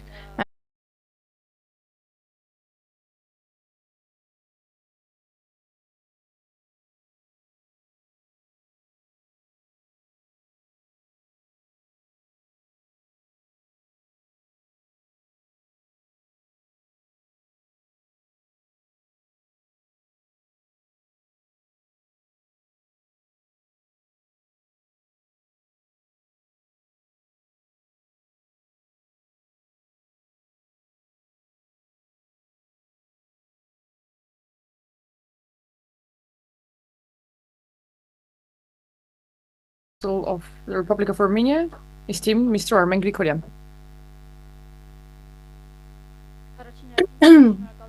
First off, once again, I would like to thank you for being there today and for participating in this discussion, taking into account the post-war era disinformation, misinformation campaigns on democracy, and also discussions against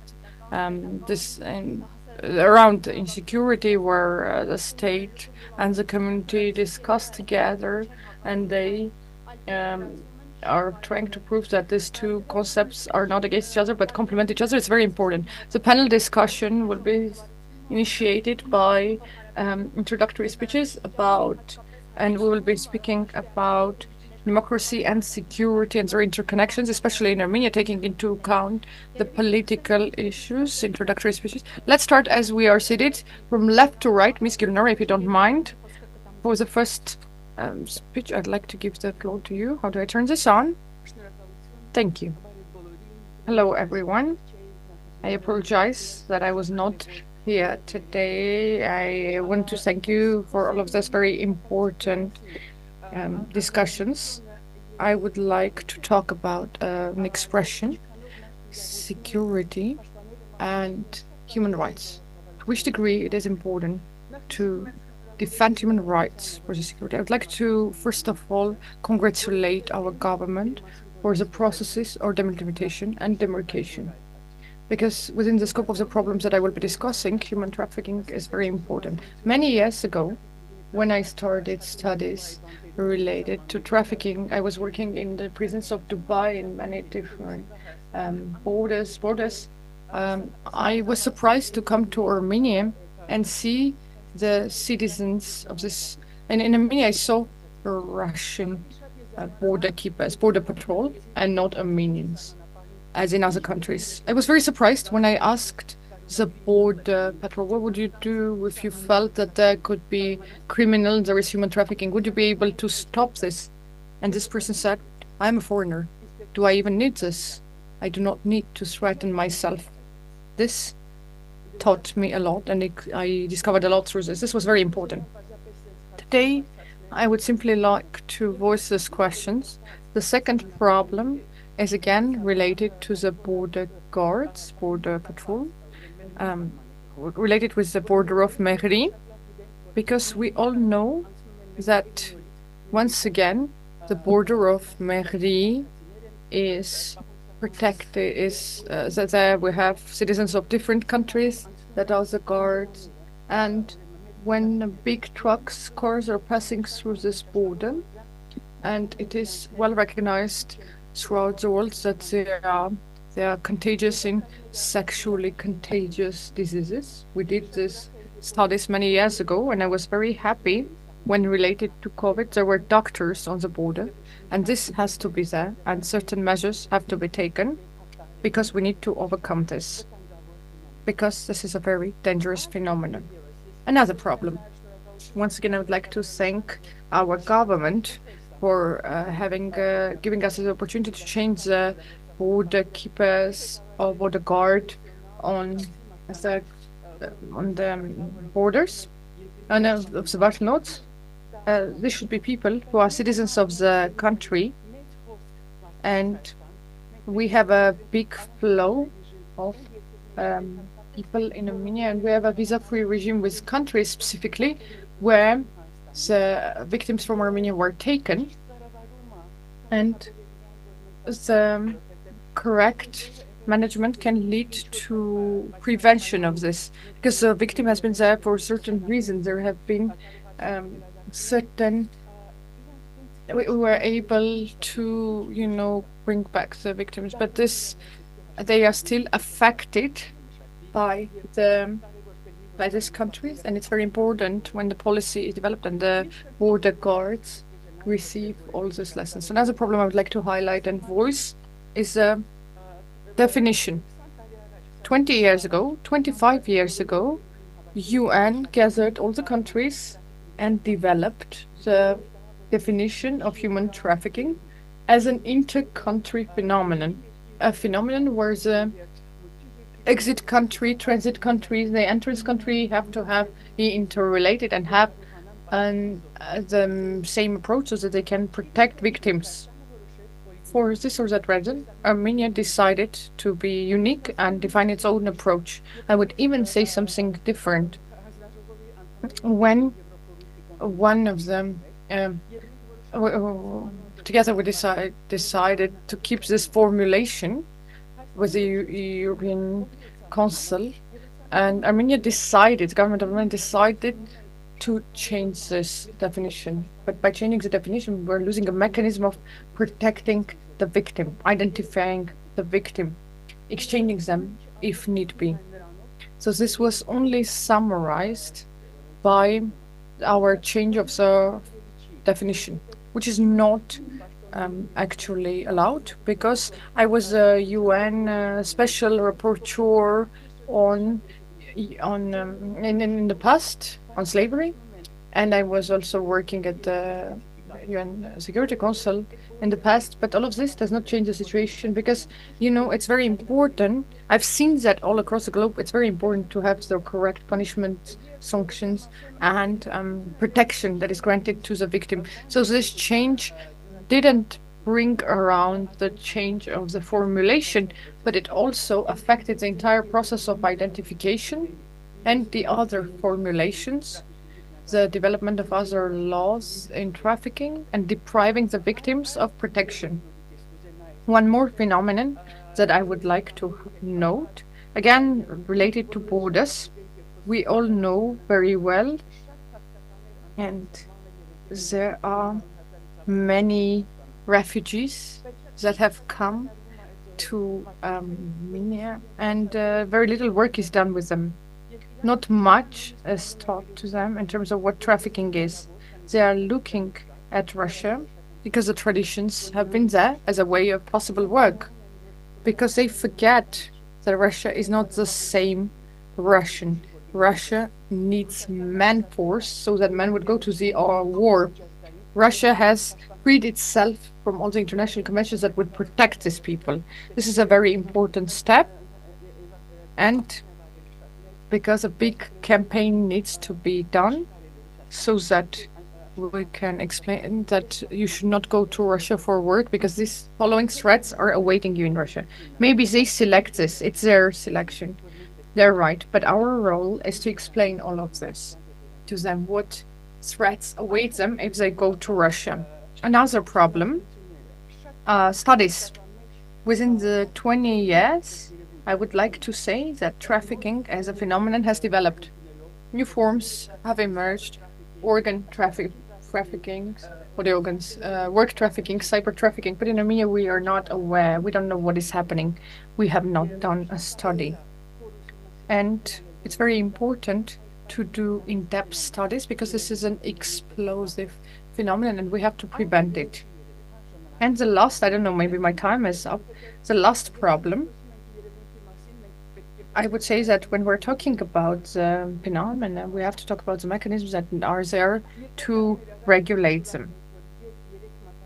Many years ago, we were very happy that we had a 3-level committee. One on the level of the Deputy Prime Minister, where the ministries were working together, and the representatives from different ministries, and an identification mechanism. This was a very good mechanism because it was grassroots information going from down up.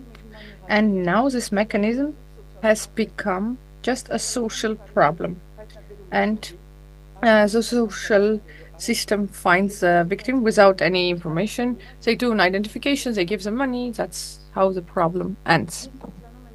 And today I'm voicing this issue because there is a big problem related to this. And doesn't matter to which degree we help Artsakh people, if we don't explain to them what awaits them if these problems are there, then the problems persist. Thank you.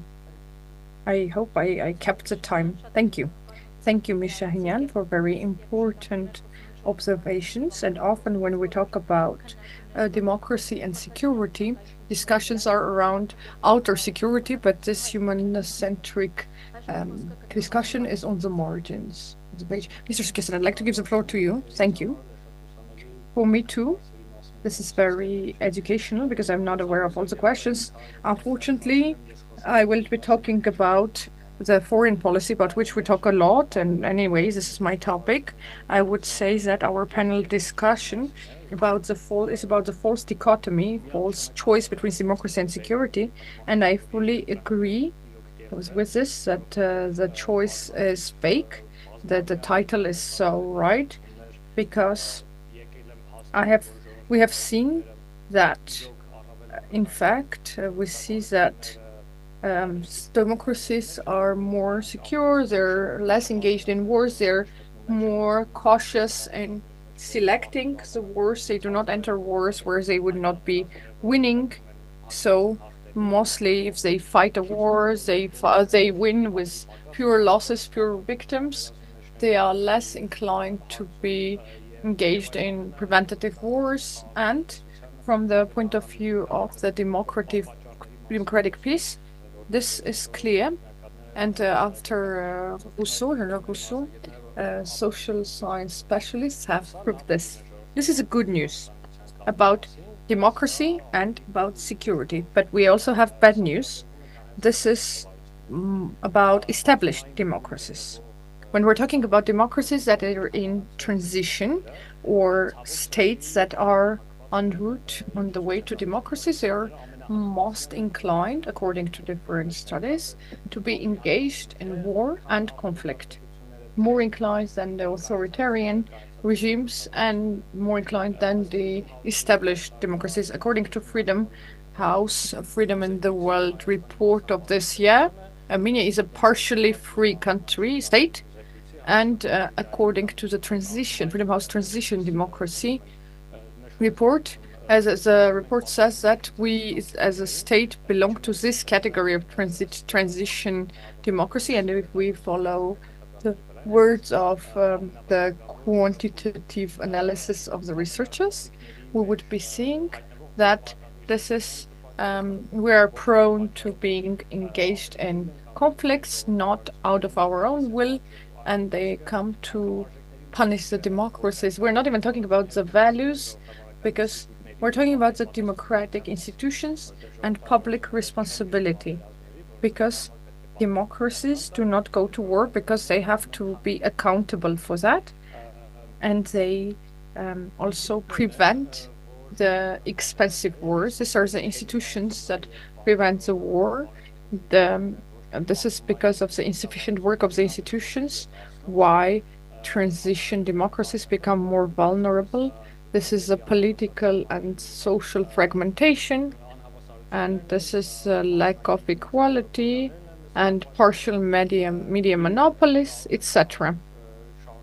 We can enumerate this, we go on enumerating this, and as Freedom House has been insisting for 18 years, we've had a decrease in the level of democracy, and the worst news is that amongst the states that have been studied, the number of states that are in transition is the highest, so the conflicts are increasingly more. Let us talk about the problems that are related to Armenia about when it comes to democracy and security. I think that the fragmentation of our society and political fragmentation is one of the biggest reasons behind conflict, because in case of fragmentation in the political elite, there are contradictory signals.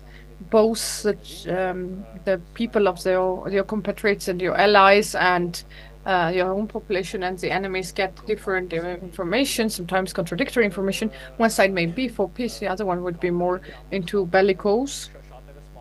Then this is very important in terms of provocations that many people are subject to and the expectations that are created. One more circumstance, which is about Armenia, is that in transition periods, transition democracies, in order to generate public support, they try to be seen as more patriotic than others.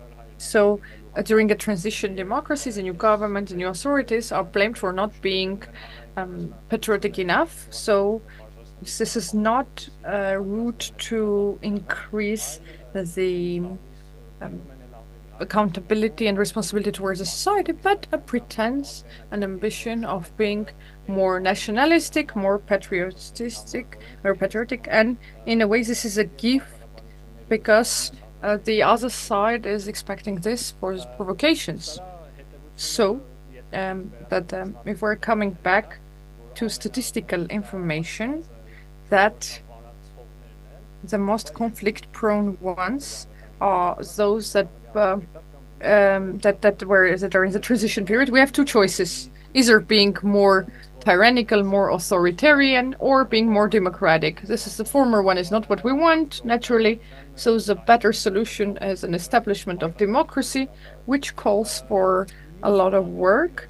The other circumstance that I would like to draw your attention to, this is securitization of the inner politics. So we're taking one problem, one threat, and presenting it as a problem of as an existential crisis, existential threat.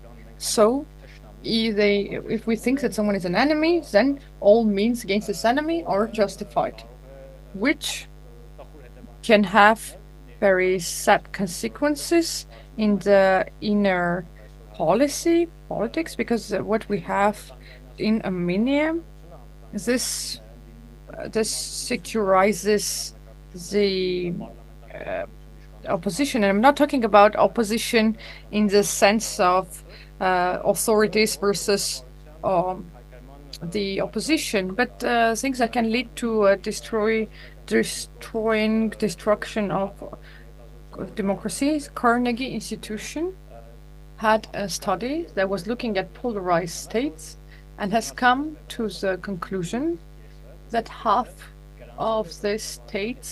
exactly half of the states that are on way to democracy have moved from democracy to authoritarian, more in that factor. So the level of democracy has become less. This also affects the situation, because people who do not want to find themselves in this or that pole, they start feeling apathy, and we can see that the way it is restated by IRA Republican Institution, that 60 to 65% of Armenians either do not trust any political force or prefer not to participate in any political processes. This is also a noteworthy, and I'm sorry that I apologize to Freedom House colleagues if I turn to the Varieties report, so this other report says that a big development has been recorded in terms of participatory democracy, but the biggest decrease was seen in the participatory democracy recently, in the recent 2 years. The polarization is a zero-sum game where any victory by the enemy is equalized to defeat by yourself. And so if we're talking about secularized terms, then any methods, even though these are not democratic or liberal, they become acceptable, and the electors are also prone to forgiving such non-liberal approaches as long as this is done by the group with which they associate themselves. And just to summarize, I would like to note some things that I think that everyone would agree. that democracy is not the Democrats, but these are the democratic values and principles. Thank you. Thank you so much. This has been very, very interesting. And also when it comes to the scientific aspect, I have cited a lot. If anyone is interested, I can later provide sources. Now I want to ask Mr. Grigorian to start his speech. Thank you. First of all, I would like to say that democracy in the first place is the democratic institutions, but I think a huge discussion may ensue. And first of all, I want to thank Armenian Democratic Forum and its parties and its organizers, namely Freedom House and Union of Informed Citizens, because I am convinced that democracy without public discussion is less strong, and such public discussions are highly important. And coming back to the topic of democracy and the so-called security dichotomy, I think there is it's not really a dichotomy. People try to make it up, but we can observe that democratic structures are more secure.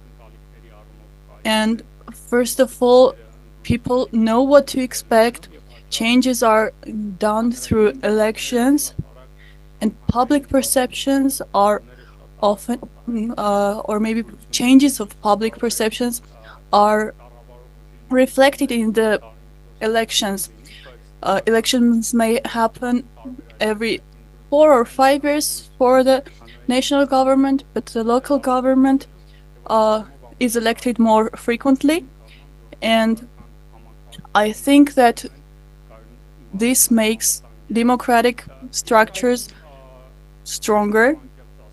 And I can be honest, starting from 2018, one of our fields of work was to try to widen the concept of perceived security, because very often we know that people try to define security very narrowly and perceive it as only the military institutions. But in reality, security is a very wide concept, and even the work of the armed forces itself depends on other institutions. And if defense institutions are isolated, it only suffers. And I think we have currently had a lot of success and can see that democracy is a part of our security, because providing internal security, democracy has been one of the cornerstones that helped us go through a political crisis. And people have the chance to speak up and not be isolated within their beliefs. This is highly important because in 2021 we had free and fair elections recognized by the international observers, and it was an important tool for Armenian security. And in Armenia we have this perception, we have this belief already that democratic elections are the only way, there's no alternative, and it's our cornerstone of success. I want to pinpoint that democracy must be observed in the context of national security, because Armenian security after 2020 in the last 4 years has faced huge threats, And we have gone through those threats due to our democratic institutions, without which Armenia could hardly face those threats. Within the framework of widening the concept of security, I would like to mention that the Office of Security Council, almost around 24 international reports are being monitored, and a few of those the former speaker mentioned. I think we disagree in some questions, because Rights of Democracy made a very important statement that we have switched to democracy. We've changed our league to speak in sports terms, and it's a huge success. And we must perceive democracy as a dynamic process. If democracy is not stable, our perceptions aren't stable as well. And in the democratic process, changes happen all the time. There's a minimum threshold, which is the fair and free elections. But beside that, we also need democratic culture, democratic perceptions, and democratic institutions that we need to value democracy. And this has been one of the reasons that our working group has been working intensely with the civil society and the government for promoting democracy, because we are convinced that it is the part of our security. And the democratic institutions in Armenia will guarantee our freedom of speech. And I can mention that within the government, there's never been a dichotomy between security and democracy. On the contrary, we have always thought that they support each other, and we believe that we are as strong as our democratic institutions are, and we want them to have the possibility to keep evolving. And I want to mention that last year, one of our main problems was that democracy has had such a strong part in our priorities that we always use such discussions to see how we can work, what we can do to keep democracy in the top priority of the discussions of social directives, and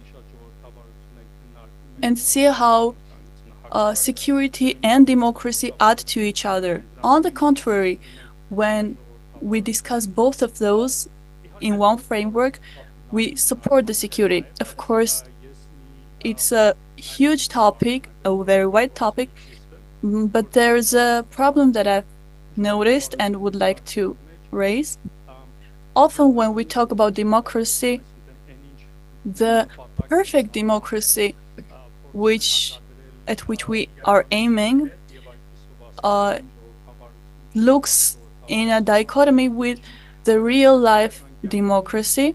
But just as in real life, our dreams will never be reality.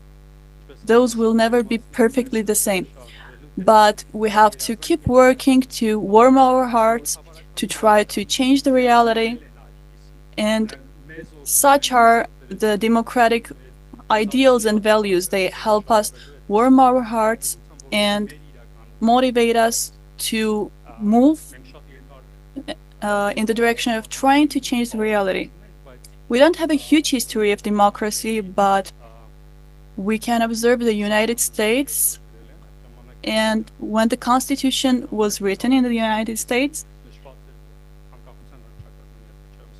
the Declaration of Independence told that God has created everyone equal and everyone has the right to reach freedom. And we all know that all the people didn't have that chance. They had slavery back then, and now we know that the US has had a black president.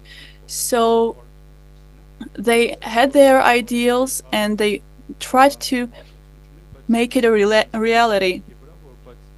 I keep saying that we don't have a big history of democracy, but we have had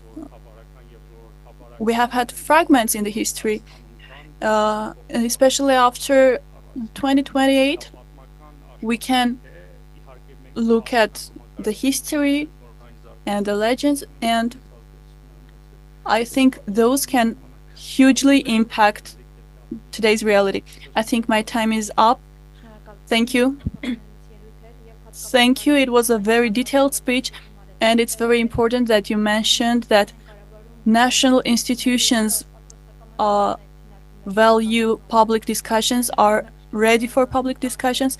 And it was interesting that you mentioned that the democracy is a defense mechanism, and I think we can discuss it in further discussions. Now, Mr. Kochinyan will start. Hello.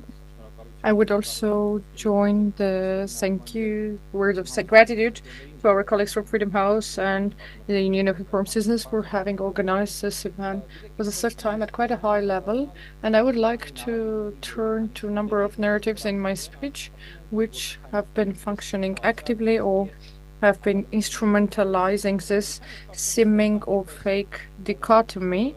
I believe that there are instrumentalized people, that is to say, people who do that without an evil idea, and then there is also this even purpose, but there is also a purpose, and I will be talking about that. The first actor, or the first narrative, strange as it may be, tries to create high-level expectations towards a democracy that is still in transition by presenting it as a democracy that has already been established. So they're trying to contradict the corruption-based, negative, but to some extent working systems to the current transition systems that often do not operate. Let me give you a very simple example. In the past, in the mayor's office, it was possible, in the city mayor's council's office, it was possible to do corruption or bribery and solve some problems, but now this is no longer possible. When corruption leaves the system and it turns out that the system doesn't work, people start having frustration. How will the system work then? But what is really important is to know this is not what we have been aspiring and not what we have reached. And this dichotomy that democracy doesn't work, it's fake, because you're still in transition stage and you have not yet achieved the democracy in the full scale that is necessary for the functions of the systems to operate. This is narrative number one. The second narrative, to speak specifically about Armenia, is as follows. After especially after the war of 2020, this is as a result of the geopolitical disasters that Armenia was facing during the recent years. They tried to create a link between these disasters and the democracy. For instance, saying you as a people, as a population have selected democracy, so the consequence is a disaster. This is, to put it mildly, fiction. But if we're speaking about the last 30 years, we see that the geopolitical attacks that Armenia got were the result of two parallel processes that were unfolding in Armenia and in the world. On the one hand, the dead ends of the negotiations of between Armenia and Azerbaijan, and the question of the Nagorno-Karabakh as of 2016, or more specifically 2018. And secondly, a campaign inside Armenia that was done very persistently, the two mixed in an explosive cocktail, which, let me put it this way, made it almost impossible to further the question without such disastrous developments and consequences, which you could see only a handful of people knew about and they could voice. This is the second component, the second discourse. People are trying to link this disasters with democracy, with the Republic of Armenia, which, the way I see it, is a big lie. And the second component is a more global phenomenon that exists in Armenia. Very often when people talk about security, they forget to mention whose security is being discussed. Because if we do not mention whose security is being discussed, you can also say that North Korea or Turkmenistan are also quite secure countries. But when we talk about security, we talk about national security, the security of the society. But the core of all of that is the human security. The human security is essential, and a tyrannical system cannot ensure a human's security. A tyrannical system can only ensure the tyrant's security. So this is already a fiction from the very beginning. This is fake, because if you're talking about a citizen's security, you have to go the way of democracy. There is no alternative. And I want to talk about inclinations. The three parts that I have noted are more like tools or instrumentalization, or maybe a mistake as made by people. But as I said in the beginning of my speech, there is also a campaign in Armenia. This is mostly by certain countries, and this is the Russian Federation, and this is a post-colonial discourse that Russia is having in almost all of post-Soviet countries, and then there has been a stage like that in Ukraine, in Moldova, and Georgia, in all post-Soviet countries. This discourse born in Russia and kindled in Russia. If you're born in democracy, you get this heats and your systems stop working, just like it was in the case of Armenia, in terms of the infrastructures that are under Russian supervision, either do not develop or develop at a very slow pace, if ever. So this is also a hybrid attack. A hybrid attack is not only the media that we see in Armenia, we see the way it functions in Armenia. I'm talking about the Russian-born or media originating in Russia when it comes to democratic processes. This is not only the instrumentalization of Armenian Azeri conflict, this is the supervision of the conflicts, the controlling of the conflicts done in the style that it is done. So all in its complexity is a hybrid war that Russia is unleashing and unfolding against Armenia in particular, and the democratic and transformative process of many other post-Soviet countries. This is what the state needs to do, to take into account this element. And if we're talking about the element, the one before this one, actually, when the Prime Minister of Armenia today in the first panel was talking about the time and hurrying slowly, not rushing slowly. And we also have to say that it's also the dimension of reforms, because the state needs to counterbalance all of this only through one tool: reforms. The systems that do not work without corruption need to be reformed and start working without corruptions. When it comes to the level of the resistance of the state, there have to be capital resources invested, as well as that, serious steps taken. This is not only the military and political resistance, this is an energy sector, the infrastructure, the borders, media field. In all of these directions, Armenia is drowning in a big need for reforms. And yes, democracy versus security, which is a fake dichotomy, this can be solved only through reforms and a complex of reforms. Thank you. This much. Thank you, Mr. Kochinyan. Now I want to ask Mrs. Gohar Shahnazarian to start her speech. Thank you for the invite and for this important discussion. Yes, this is a very important issue, democracy versus human rights. And this dichotomy has been fed to us as a dilemma that we have to choose from. And unfortunately, they just play with human fears and emotions. And now we have data from the National Institute, which, yes, reports that between 35 to 40% of people say that the national security and border security is of prime importance. And yes, democracy and human rights are paid less importance, and the false dichotomy is always brought up. And today I want to speak about the element of democracy, which is gender equality and women's rights, which are highly popularized within this discourse. And why is it done? I want to talk about that. Why is this topic becoming the burning point and the line between those two when we speak about democracy? And this is one of the false narratives that if we choose the path of democracy and human rights, this brings to chaos, to the destruction of family, and those narratives are always brought up, which affect people and their emotions and their fears.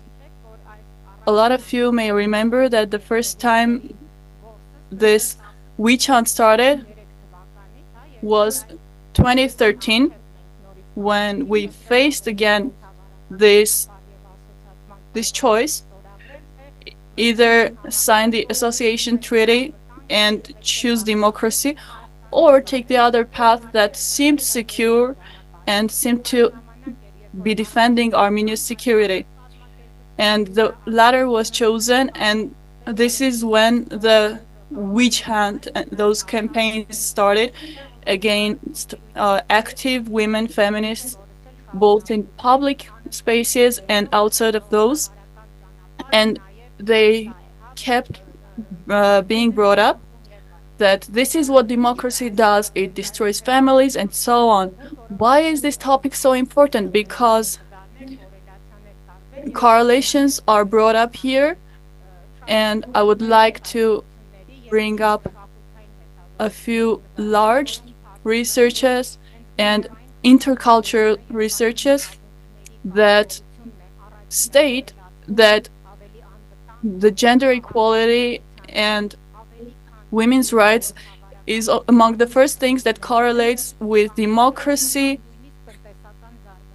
and it also relates to the religion and the economic development.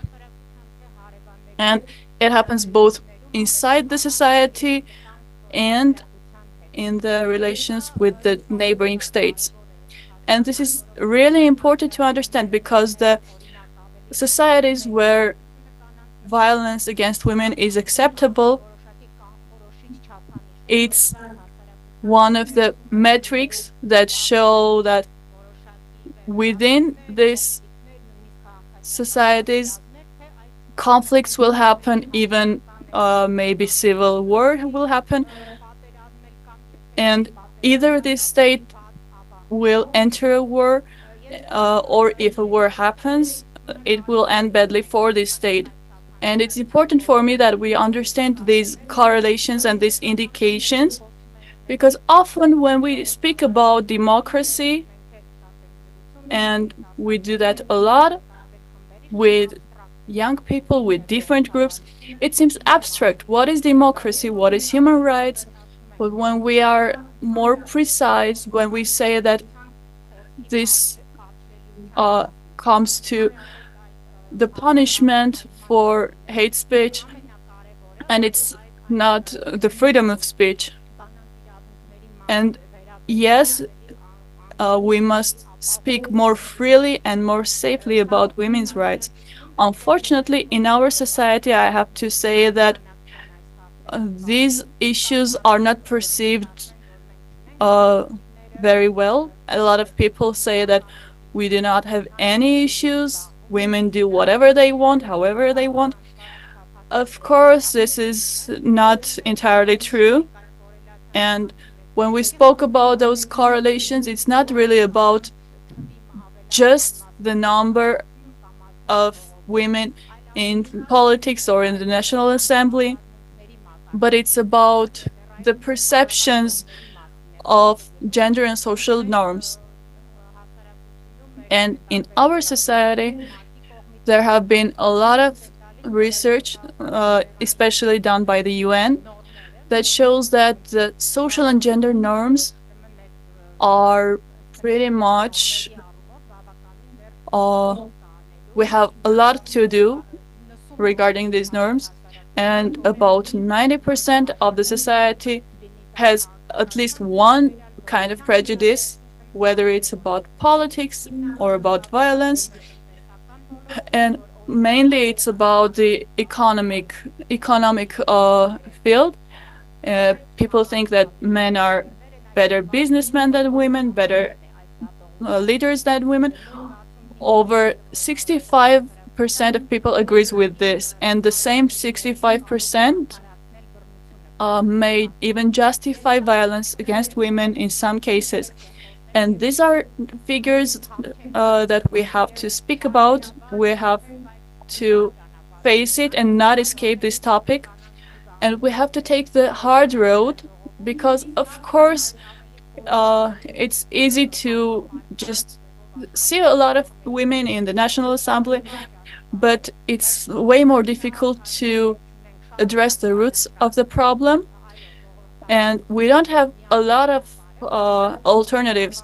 No, democracy is our only solution, and we keep entering this abstract topic, and we have to collect the elements that in different countries have been obtained through research, and we can see that we have to change the norms that will help us become a more peaceful society from within and become less conflict prone with the outer world. This is it. Thank you. Thank you, Mrs. Shahnazarian. I think your observations were very important, and you also showed the pathways to use democratic values to for human rights, and we can have a discussion around your speech. And our speakers represent different organizations from different institutions, and we want to speak about how we can use democracy for security, for solving defense problems. If there's those who would like to start, please, or what should we do? Mr. Gregorian, please. Thank you. Of course, in my speech, I also was talking about the minimal selection of democratic principles and the bigger scope of democracy, but I would like to add something important as well. Specifically, it should be said that democracy is political. All other forms of democracy are possible if democratic politics exist. We cannot be discussing other forms of democracy without primary political democracies. It's very important to note. And also, the presence of political democracy allows to discuss democracy in other aspects as well. But I would like to tell you that if our expectation is that everywhere else, let's say in business or in other options, everything will be democratic, then I believe we will have certain disappointment from the democratic expectations. Why so? Because business management or institutes, there can be such which will not be formed in the democratic mechanism. And that's very important to note. But I believe this discussion is not about gender equality, and you voice very important questions. It is my belief that such questions are also, it's also possible to discuss them in democracy, because democracy presupposes inclusivity, inclusion. And of course, discussing inclusion and inclusivity is a very complex problem, but it's also important in the regard that it ensures this inclusion. And of course, I do not agree that at the National Assembly, when we're demanding the number of the deputies does not change much. I think it does change much, because changes may also be led by different examples, and these changes are, I believe, also important so that there is a change in the perception of people. That is to say, when at the parliament there is a requirement of 30%, if I'm not mistaken, if we make a change, it will also lead to a new engagement of women, and the change will occur. One classical example is in security, in the field of security, because or defense. And the Security Council, I can say that women's involvement is minimal, but at the Security Council it's 50-50 the ratio, and number of women can even be higher. So in no case have I seen that women are not able to do the work that men can do. One of the important changes has also been having the appointment of the head of outer investigation, and within the context of reforms. This also means, I would not use the word gender equality, but I would say that for change in gender perceptions, because I believe that it's not a question of equality, but of change of gender perception. And I believe that we have much work to do in this regard.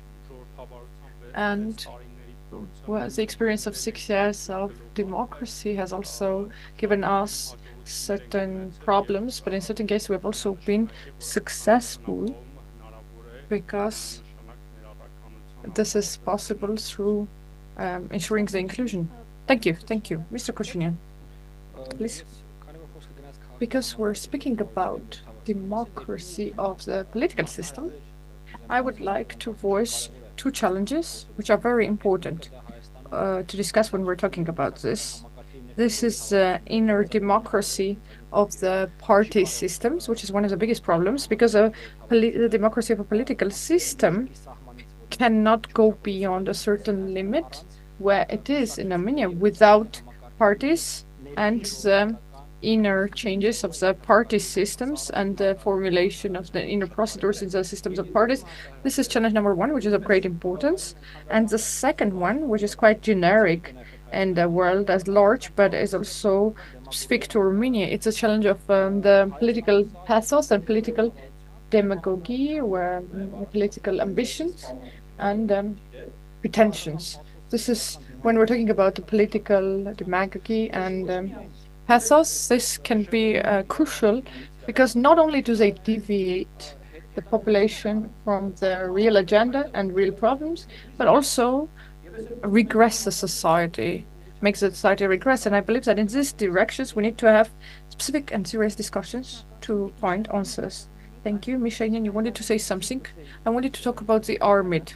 When Mr. Grigorian talked about it, we did a small study in response to what was being discussed and debated, is that the government engages women in the army. And we had an interview with cadets, and girls said something very interesting. If we're talking about equality, we also have to talk about equal responsibilities. We have come to the army because we feel responsible towards our country. This was really interesting, and this discussion was held in different areas and by different groups of women, because people started feeling protection from the state. They feel protection if they turn to the structure. There are very interesting gender aspects, changes, and also change in the mindset. I would also like to say something small. My today's presentation was a bit different from that of others, because I talked about the human trafficking. It's a very important phenomenon.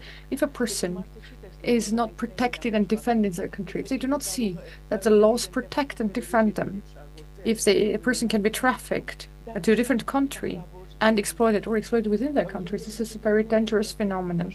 If institutions that need to protect them do not function to the full extent, or function briefly, All of that is very important. And this is an explosive phenomenon. This will lead to certain danger because it's the exploitation of the vulnerability, and this is a threat. Why am I talking about this? I have voiced a lot for the state bodies to pay very serious attention to this phenomenon. I understand that the problems are many. I also understand that there have been a number of countries that the country has been committed to this, but individual protection of humans is also important. Mr. Kassan, and then you, Michel Nazem, please. Thank you. I would like to talk about the quotas. I believe that the truth is in the midpoint, somewhere in the middle. This is sufficient. This is necessary, but not sufficient. It affects it, but just insurance of the quota does not result in the solution of the problem. Simply, if a woman occupies a certain position, it does not mean that there would be a change if this position is reproduced through the patriarchy of repressive machinery. And so simply appointing women in those positions is not a solution. For example, if the head of the country is a woman, like in the case of the country of Estonia, but you know, the rhetorics is military. That's not what we're talking about. We're talking about the quota, assurance of quota. This is a big step towards developing a more inclusive policy. I would also like to talk about the responses to my speech when I was talking about the low level of participatory participation. I looked at a lot of people. I looked at your suspicions. Mr. Graham will not let me lie. It's a blue indicator. I double-checked. I was right. It's good that Armenia has changed its category, and Armenia has become an electoral democracy. But I saw one more bad news I forgot to share. Starting with 2016, according to this report, the Armenian democracy has been declining. These are indicators. I'm very happy to hear that there is a working group that deals with this report, and we need to talk about both what we have achieved and also accountability as a crucial element of democracy, so that we're consistent and follow up with the reforms. Thank you. Misha Nazarian. Me too. I would like to react. Indeed, as has been rightfully mentioned, quotes themselves would not solve the problems. There are many authoritarian countries where women occupy positions and they are represented. This is really good. Why so? Because it changes this number, changes perception, the understanding. But if parallel to this, if there is an active woman who dares speak about different problems, gender equality, and voice against aggression, even in an online domain, we see people write comments that someone needs to be burned, destroyed, and all kinds of aggressive remarks. These other questions occur. We understand that this is about the change of the social norms, because we're talking about the perception, change of perception. Yes, we can change much with quotes, but if there are these norms and this attitude, then it becomes very difficult to oppose this. At the same time, in recent years, many studies in Armenia have shown that the stereotypes against gender roles have become deeper among the younger men, more than among older men, and more than among women of all ages. And this concerns us. We have to understand this, the war, but not only the war. All of this lead to affecting this age group, this age group has today become the most stereotypical one. I'm talking about boys. And one more observation, when we're talking about equality, when we're talking about women being able to bring to certain changes, I am sure that this exists, and then there if we're looking at different reports on Armenia, then there are changes like that, but at the same time, whatever is called the gender gap in the in Armenia in the work market is 39%. It approaches 40% in certain fields, which is a very big number. And at the level of Europe, it's 2.5 times higher. It's one of the highest in our region, this gender gap. This is a very serious concern. And yes, we're making many changes. But why is it so that the gap at the work market is so big? This testifies to women's presence in the labor market. Yes, they're present in the labor market, but their work is not well paid. And as we heard it in the morning, they continue doing the work at home unpaid, and this is a triple burden on women. This is what we're talking about. Changes of this type may have a more tangible impact on security and peace-building processes. Mr. Grigorian, you could please react, and then we start the Q&A session. This discussion is also one of the key points of general democracy. That is to say, opportunities. Because this discussion is about whether all the members of the democracies, the society, have equal opportunities. Communism conventionally, nominally, tries to equalize everyone and to make sure that everyone has the same starting points.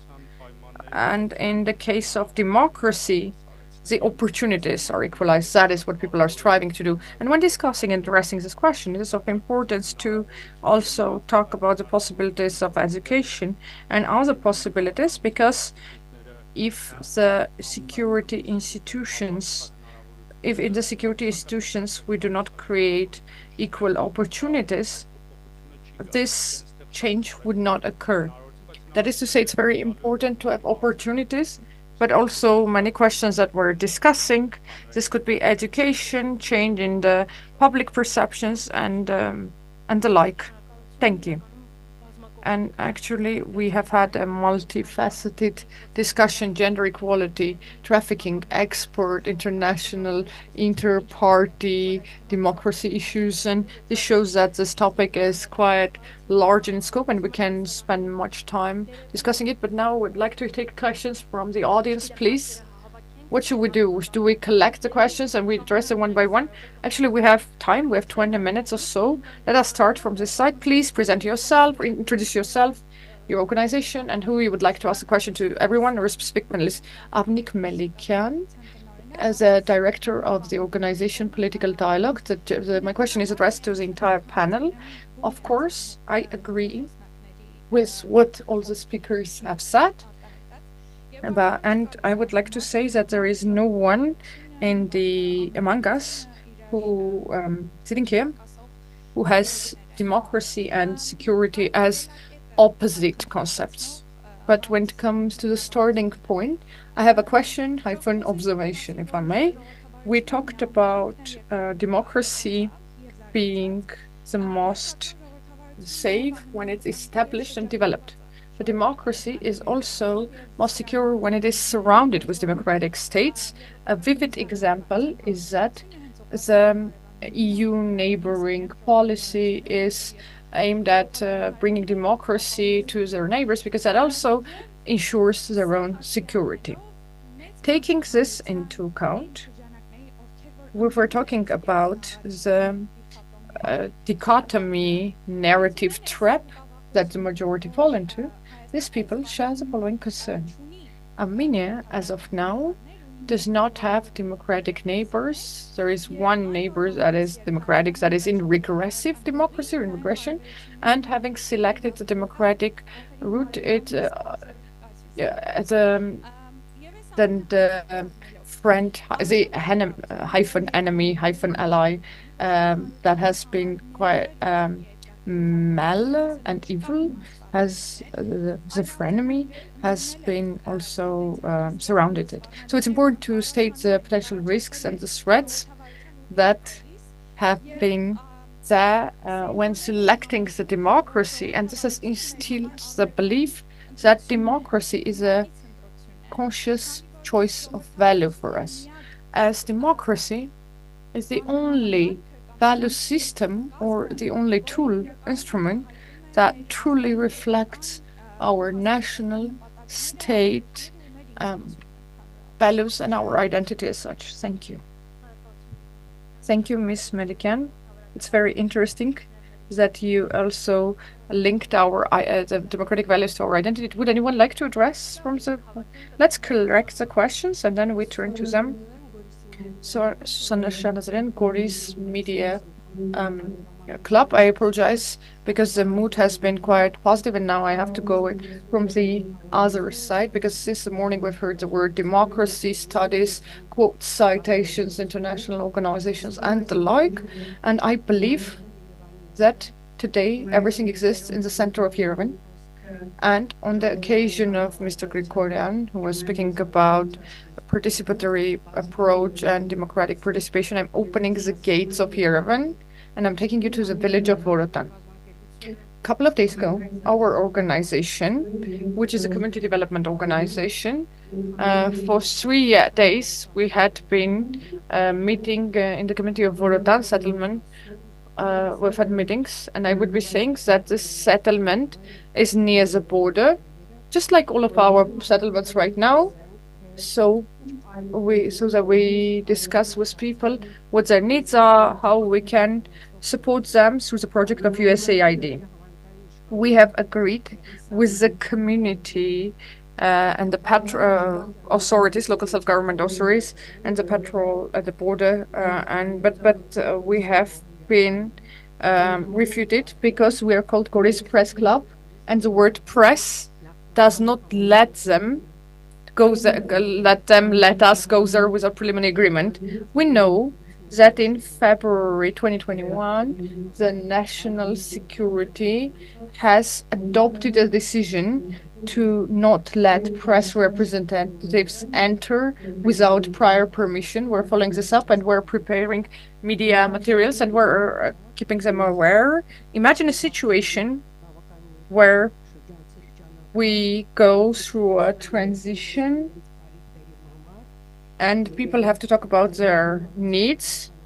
So the National Security local employee tells that you cannot meet these people. Is this not discrimination or discriminatory approach towards a press representative? It's very easy to sit in the middle of Yerevan and talk about this. You talk about statistics about your studies. I'm sure this is from Yerevan, because very rarely do we have studies where people come to the near border settlements and saying that and to get good results. For 25 years we've been working. We have overcome very difficult problems, starting with Soros and the negative developments that come with it. The European Court of Human Rights. There was this court that by the leader of the community, there was a case of violence against a minor, a school child. We wrote about this back in 2012, and at night the inventory of our organization was taken out. Right now, we agree that finally we have come to a solution of been victorious, but back then no one was talking about the rights of children, about democracy, and today no longer would they do that, because democracy and security, which are very much connected, continue to live in Yerevan only. I apologize for changing the mood of the conversation. Thank you.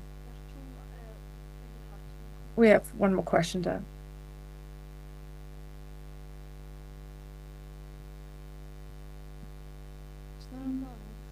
Thank you. Thank you to the speakers. Could you please introduce yourself, your organization? Return to Tizak NGO. I am a refugee from Hadrut, and starting with 2022, I have been working in Armenia. Today, I have had the impression that now we have found ourselves in a very secure state that has found a solution to all of the problems, where the only problem is gender inequality and other minor issues of the same type. It seems to me, having heard you, that 8 months ago, more than 100,000 refugees did not come to Armenia, and not only refugees, but Armenians. And it seems that Armenia is not the country where, for the last 30 years, refugees have regularly come, Armenians from Azerbaijan in particular. And we're talking about democracy. We're saying that democracy ensures security. I do not oppose that. Democracy is a wonderful thing. Now, I would simply like to also bring to the limelight of democracy the attitude towards people from Artsakh, which today is done at the state level of the Republic of Armenia. That is to say, the hate speech, lack of tolerance, intolerance that is happening against a part and portion of the Armenian people. I do not want to exhaust your patience. Everyone knows and everyone is aware. I simply would like to inquire and understand. Democracy also, if I'm not mistaken, presupposes transparency. There is no transparency in social programs. There is no transparency in the money inflow that comes from foreign countries and its distribution. The opinion of the refugees is not taken into account. Is there a link with the refugees? I understand that the Republic of Armenia does not want to cooperate with the former authorities displaced from Artsakh. Maybe they have some problems. I apologize for interrupting. But what is the ordinary people to blame for? That is to say, the society, the NGOs, where we cannot create a platform where we would be able to voice our problems. So my question is as follows. I would like to effort, especially us, because democracy can't work without efforts from everyone. And of course, the majority of those efforts must come from the government.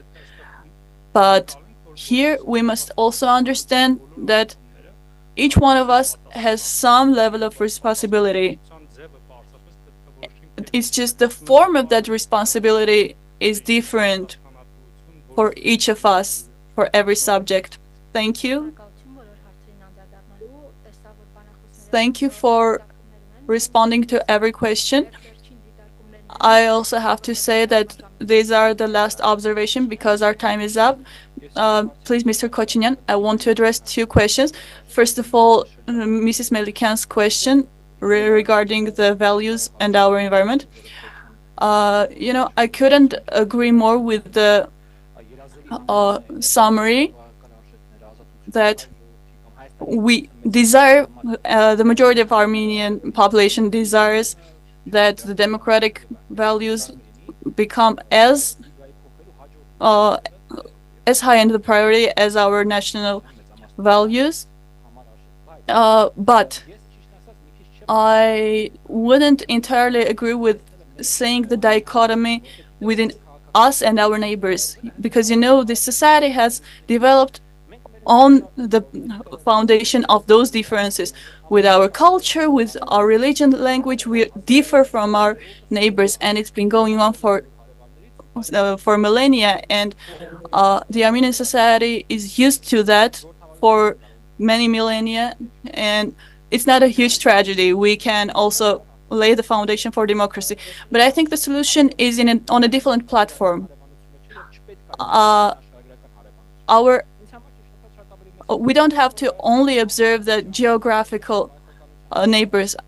What's more important for me is that Armenia stays connected with countries that are not democratic. Our allies are bigger problem for us than the geographical neighbors that we have, because those have more impact on Armenia than all our neighbors together. And I want to address our Goris partners' observation.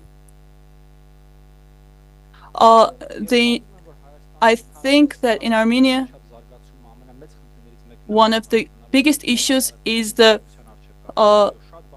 equal development of different areas, and a lot of things that are possible in Armenia are not possible in different settlements, not only Vorotan and not only in Syunik. Of course, I agree with Mr. Sarkisian that the responsibilities are different, and it starts from the government, but I think that the civil society has a lot to do, and the societies that are more, so to say, developed, or those who feel more comfortable in Yerevan, they have a lot more work to do in Armenia, in the entire country. And every time we speak about democracy, we have to speak about that the equal development of all areas in Armenia must be a priority. And sometimes I'm surprised that people say that today we spoke too much about democracy. What should we discuss in the democracy forum? We shouldn't discuss tractors, right? That's what we are here today for. Thank you, Mr. Sarkisian. Thank you. There are three things that I want to address. The outside environment, and it's linked to our government. I started with the observation that security depends on the type of government, but it's not only about the type, but also the geopolitical environment. Because if you're Liechtenstein, your government becomes secondary to the neighbors that you have and the conflicts you don't have with them. And I think the topic of values is inflated here because the EU does not repress us, and we can have deep partnerships with neighbors that are not so democratic. And we can also raise the questions about how much those partnerships and those ideals are based on our values and the values of the EU. I share the concerns that our partners raised from Hadrut and Goris, and not only in this room, that those concerns aren't raised enough, and the issues are not fully solved, and they are not included in the solution. It's not only here that when you take on the issue partially or marginally, those issues are everywhere, and I share those concerns. And I want to link that issue with the internal security and with polarization, because underrepresentation is what takes us to the field of populism, to the polar dichotomies, and also hate speech adds up to all that against marginalized groups. And this is a very dangerous, explosive situation for both internal security and for polarization. And my last observation is that I share the sentiment that we have to speak about democracy regardless of everything else. And I want to restate that we don't have the opportunity to look through rose-colored glasses. And I quoted that aside from political statements, Armenia is not a fully developed democracy yet. And we can't hold democracy responsible for our failures because we are not a fully developed democracy yet, and we have a lot to do regarding that. And again, we all have our own share of responsibility. And I want to also mention that we have the minimum democracy. We have the institutions. And it's been declining in the last 4 years. Democracy is a very important process. If you, Mrs. Shahinian or Mrs. Shahnazarian, have anything to add? I just wanted to talk about the hate speech a little, because it was mentioned that, yes, there is hate speech, especially regarding the gender issues, and we are addressing those so-called minor issues.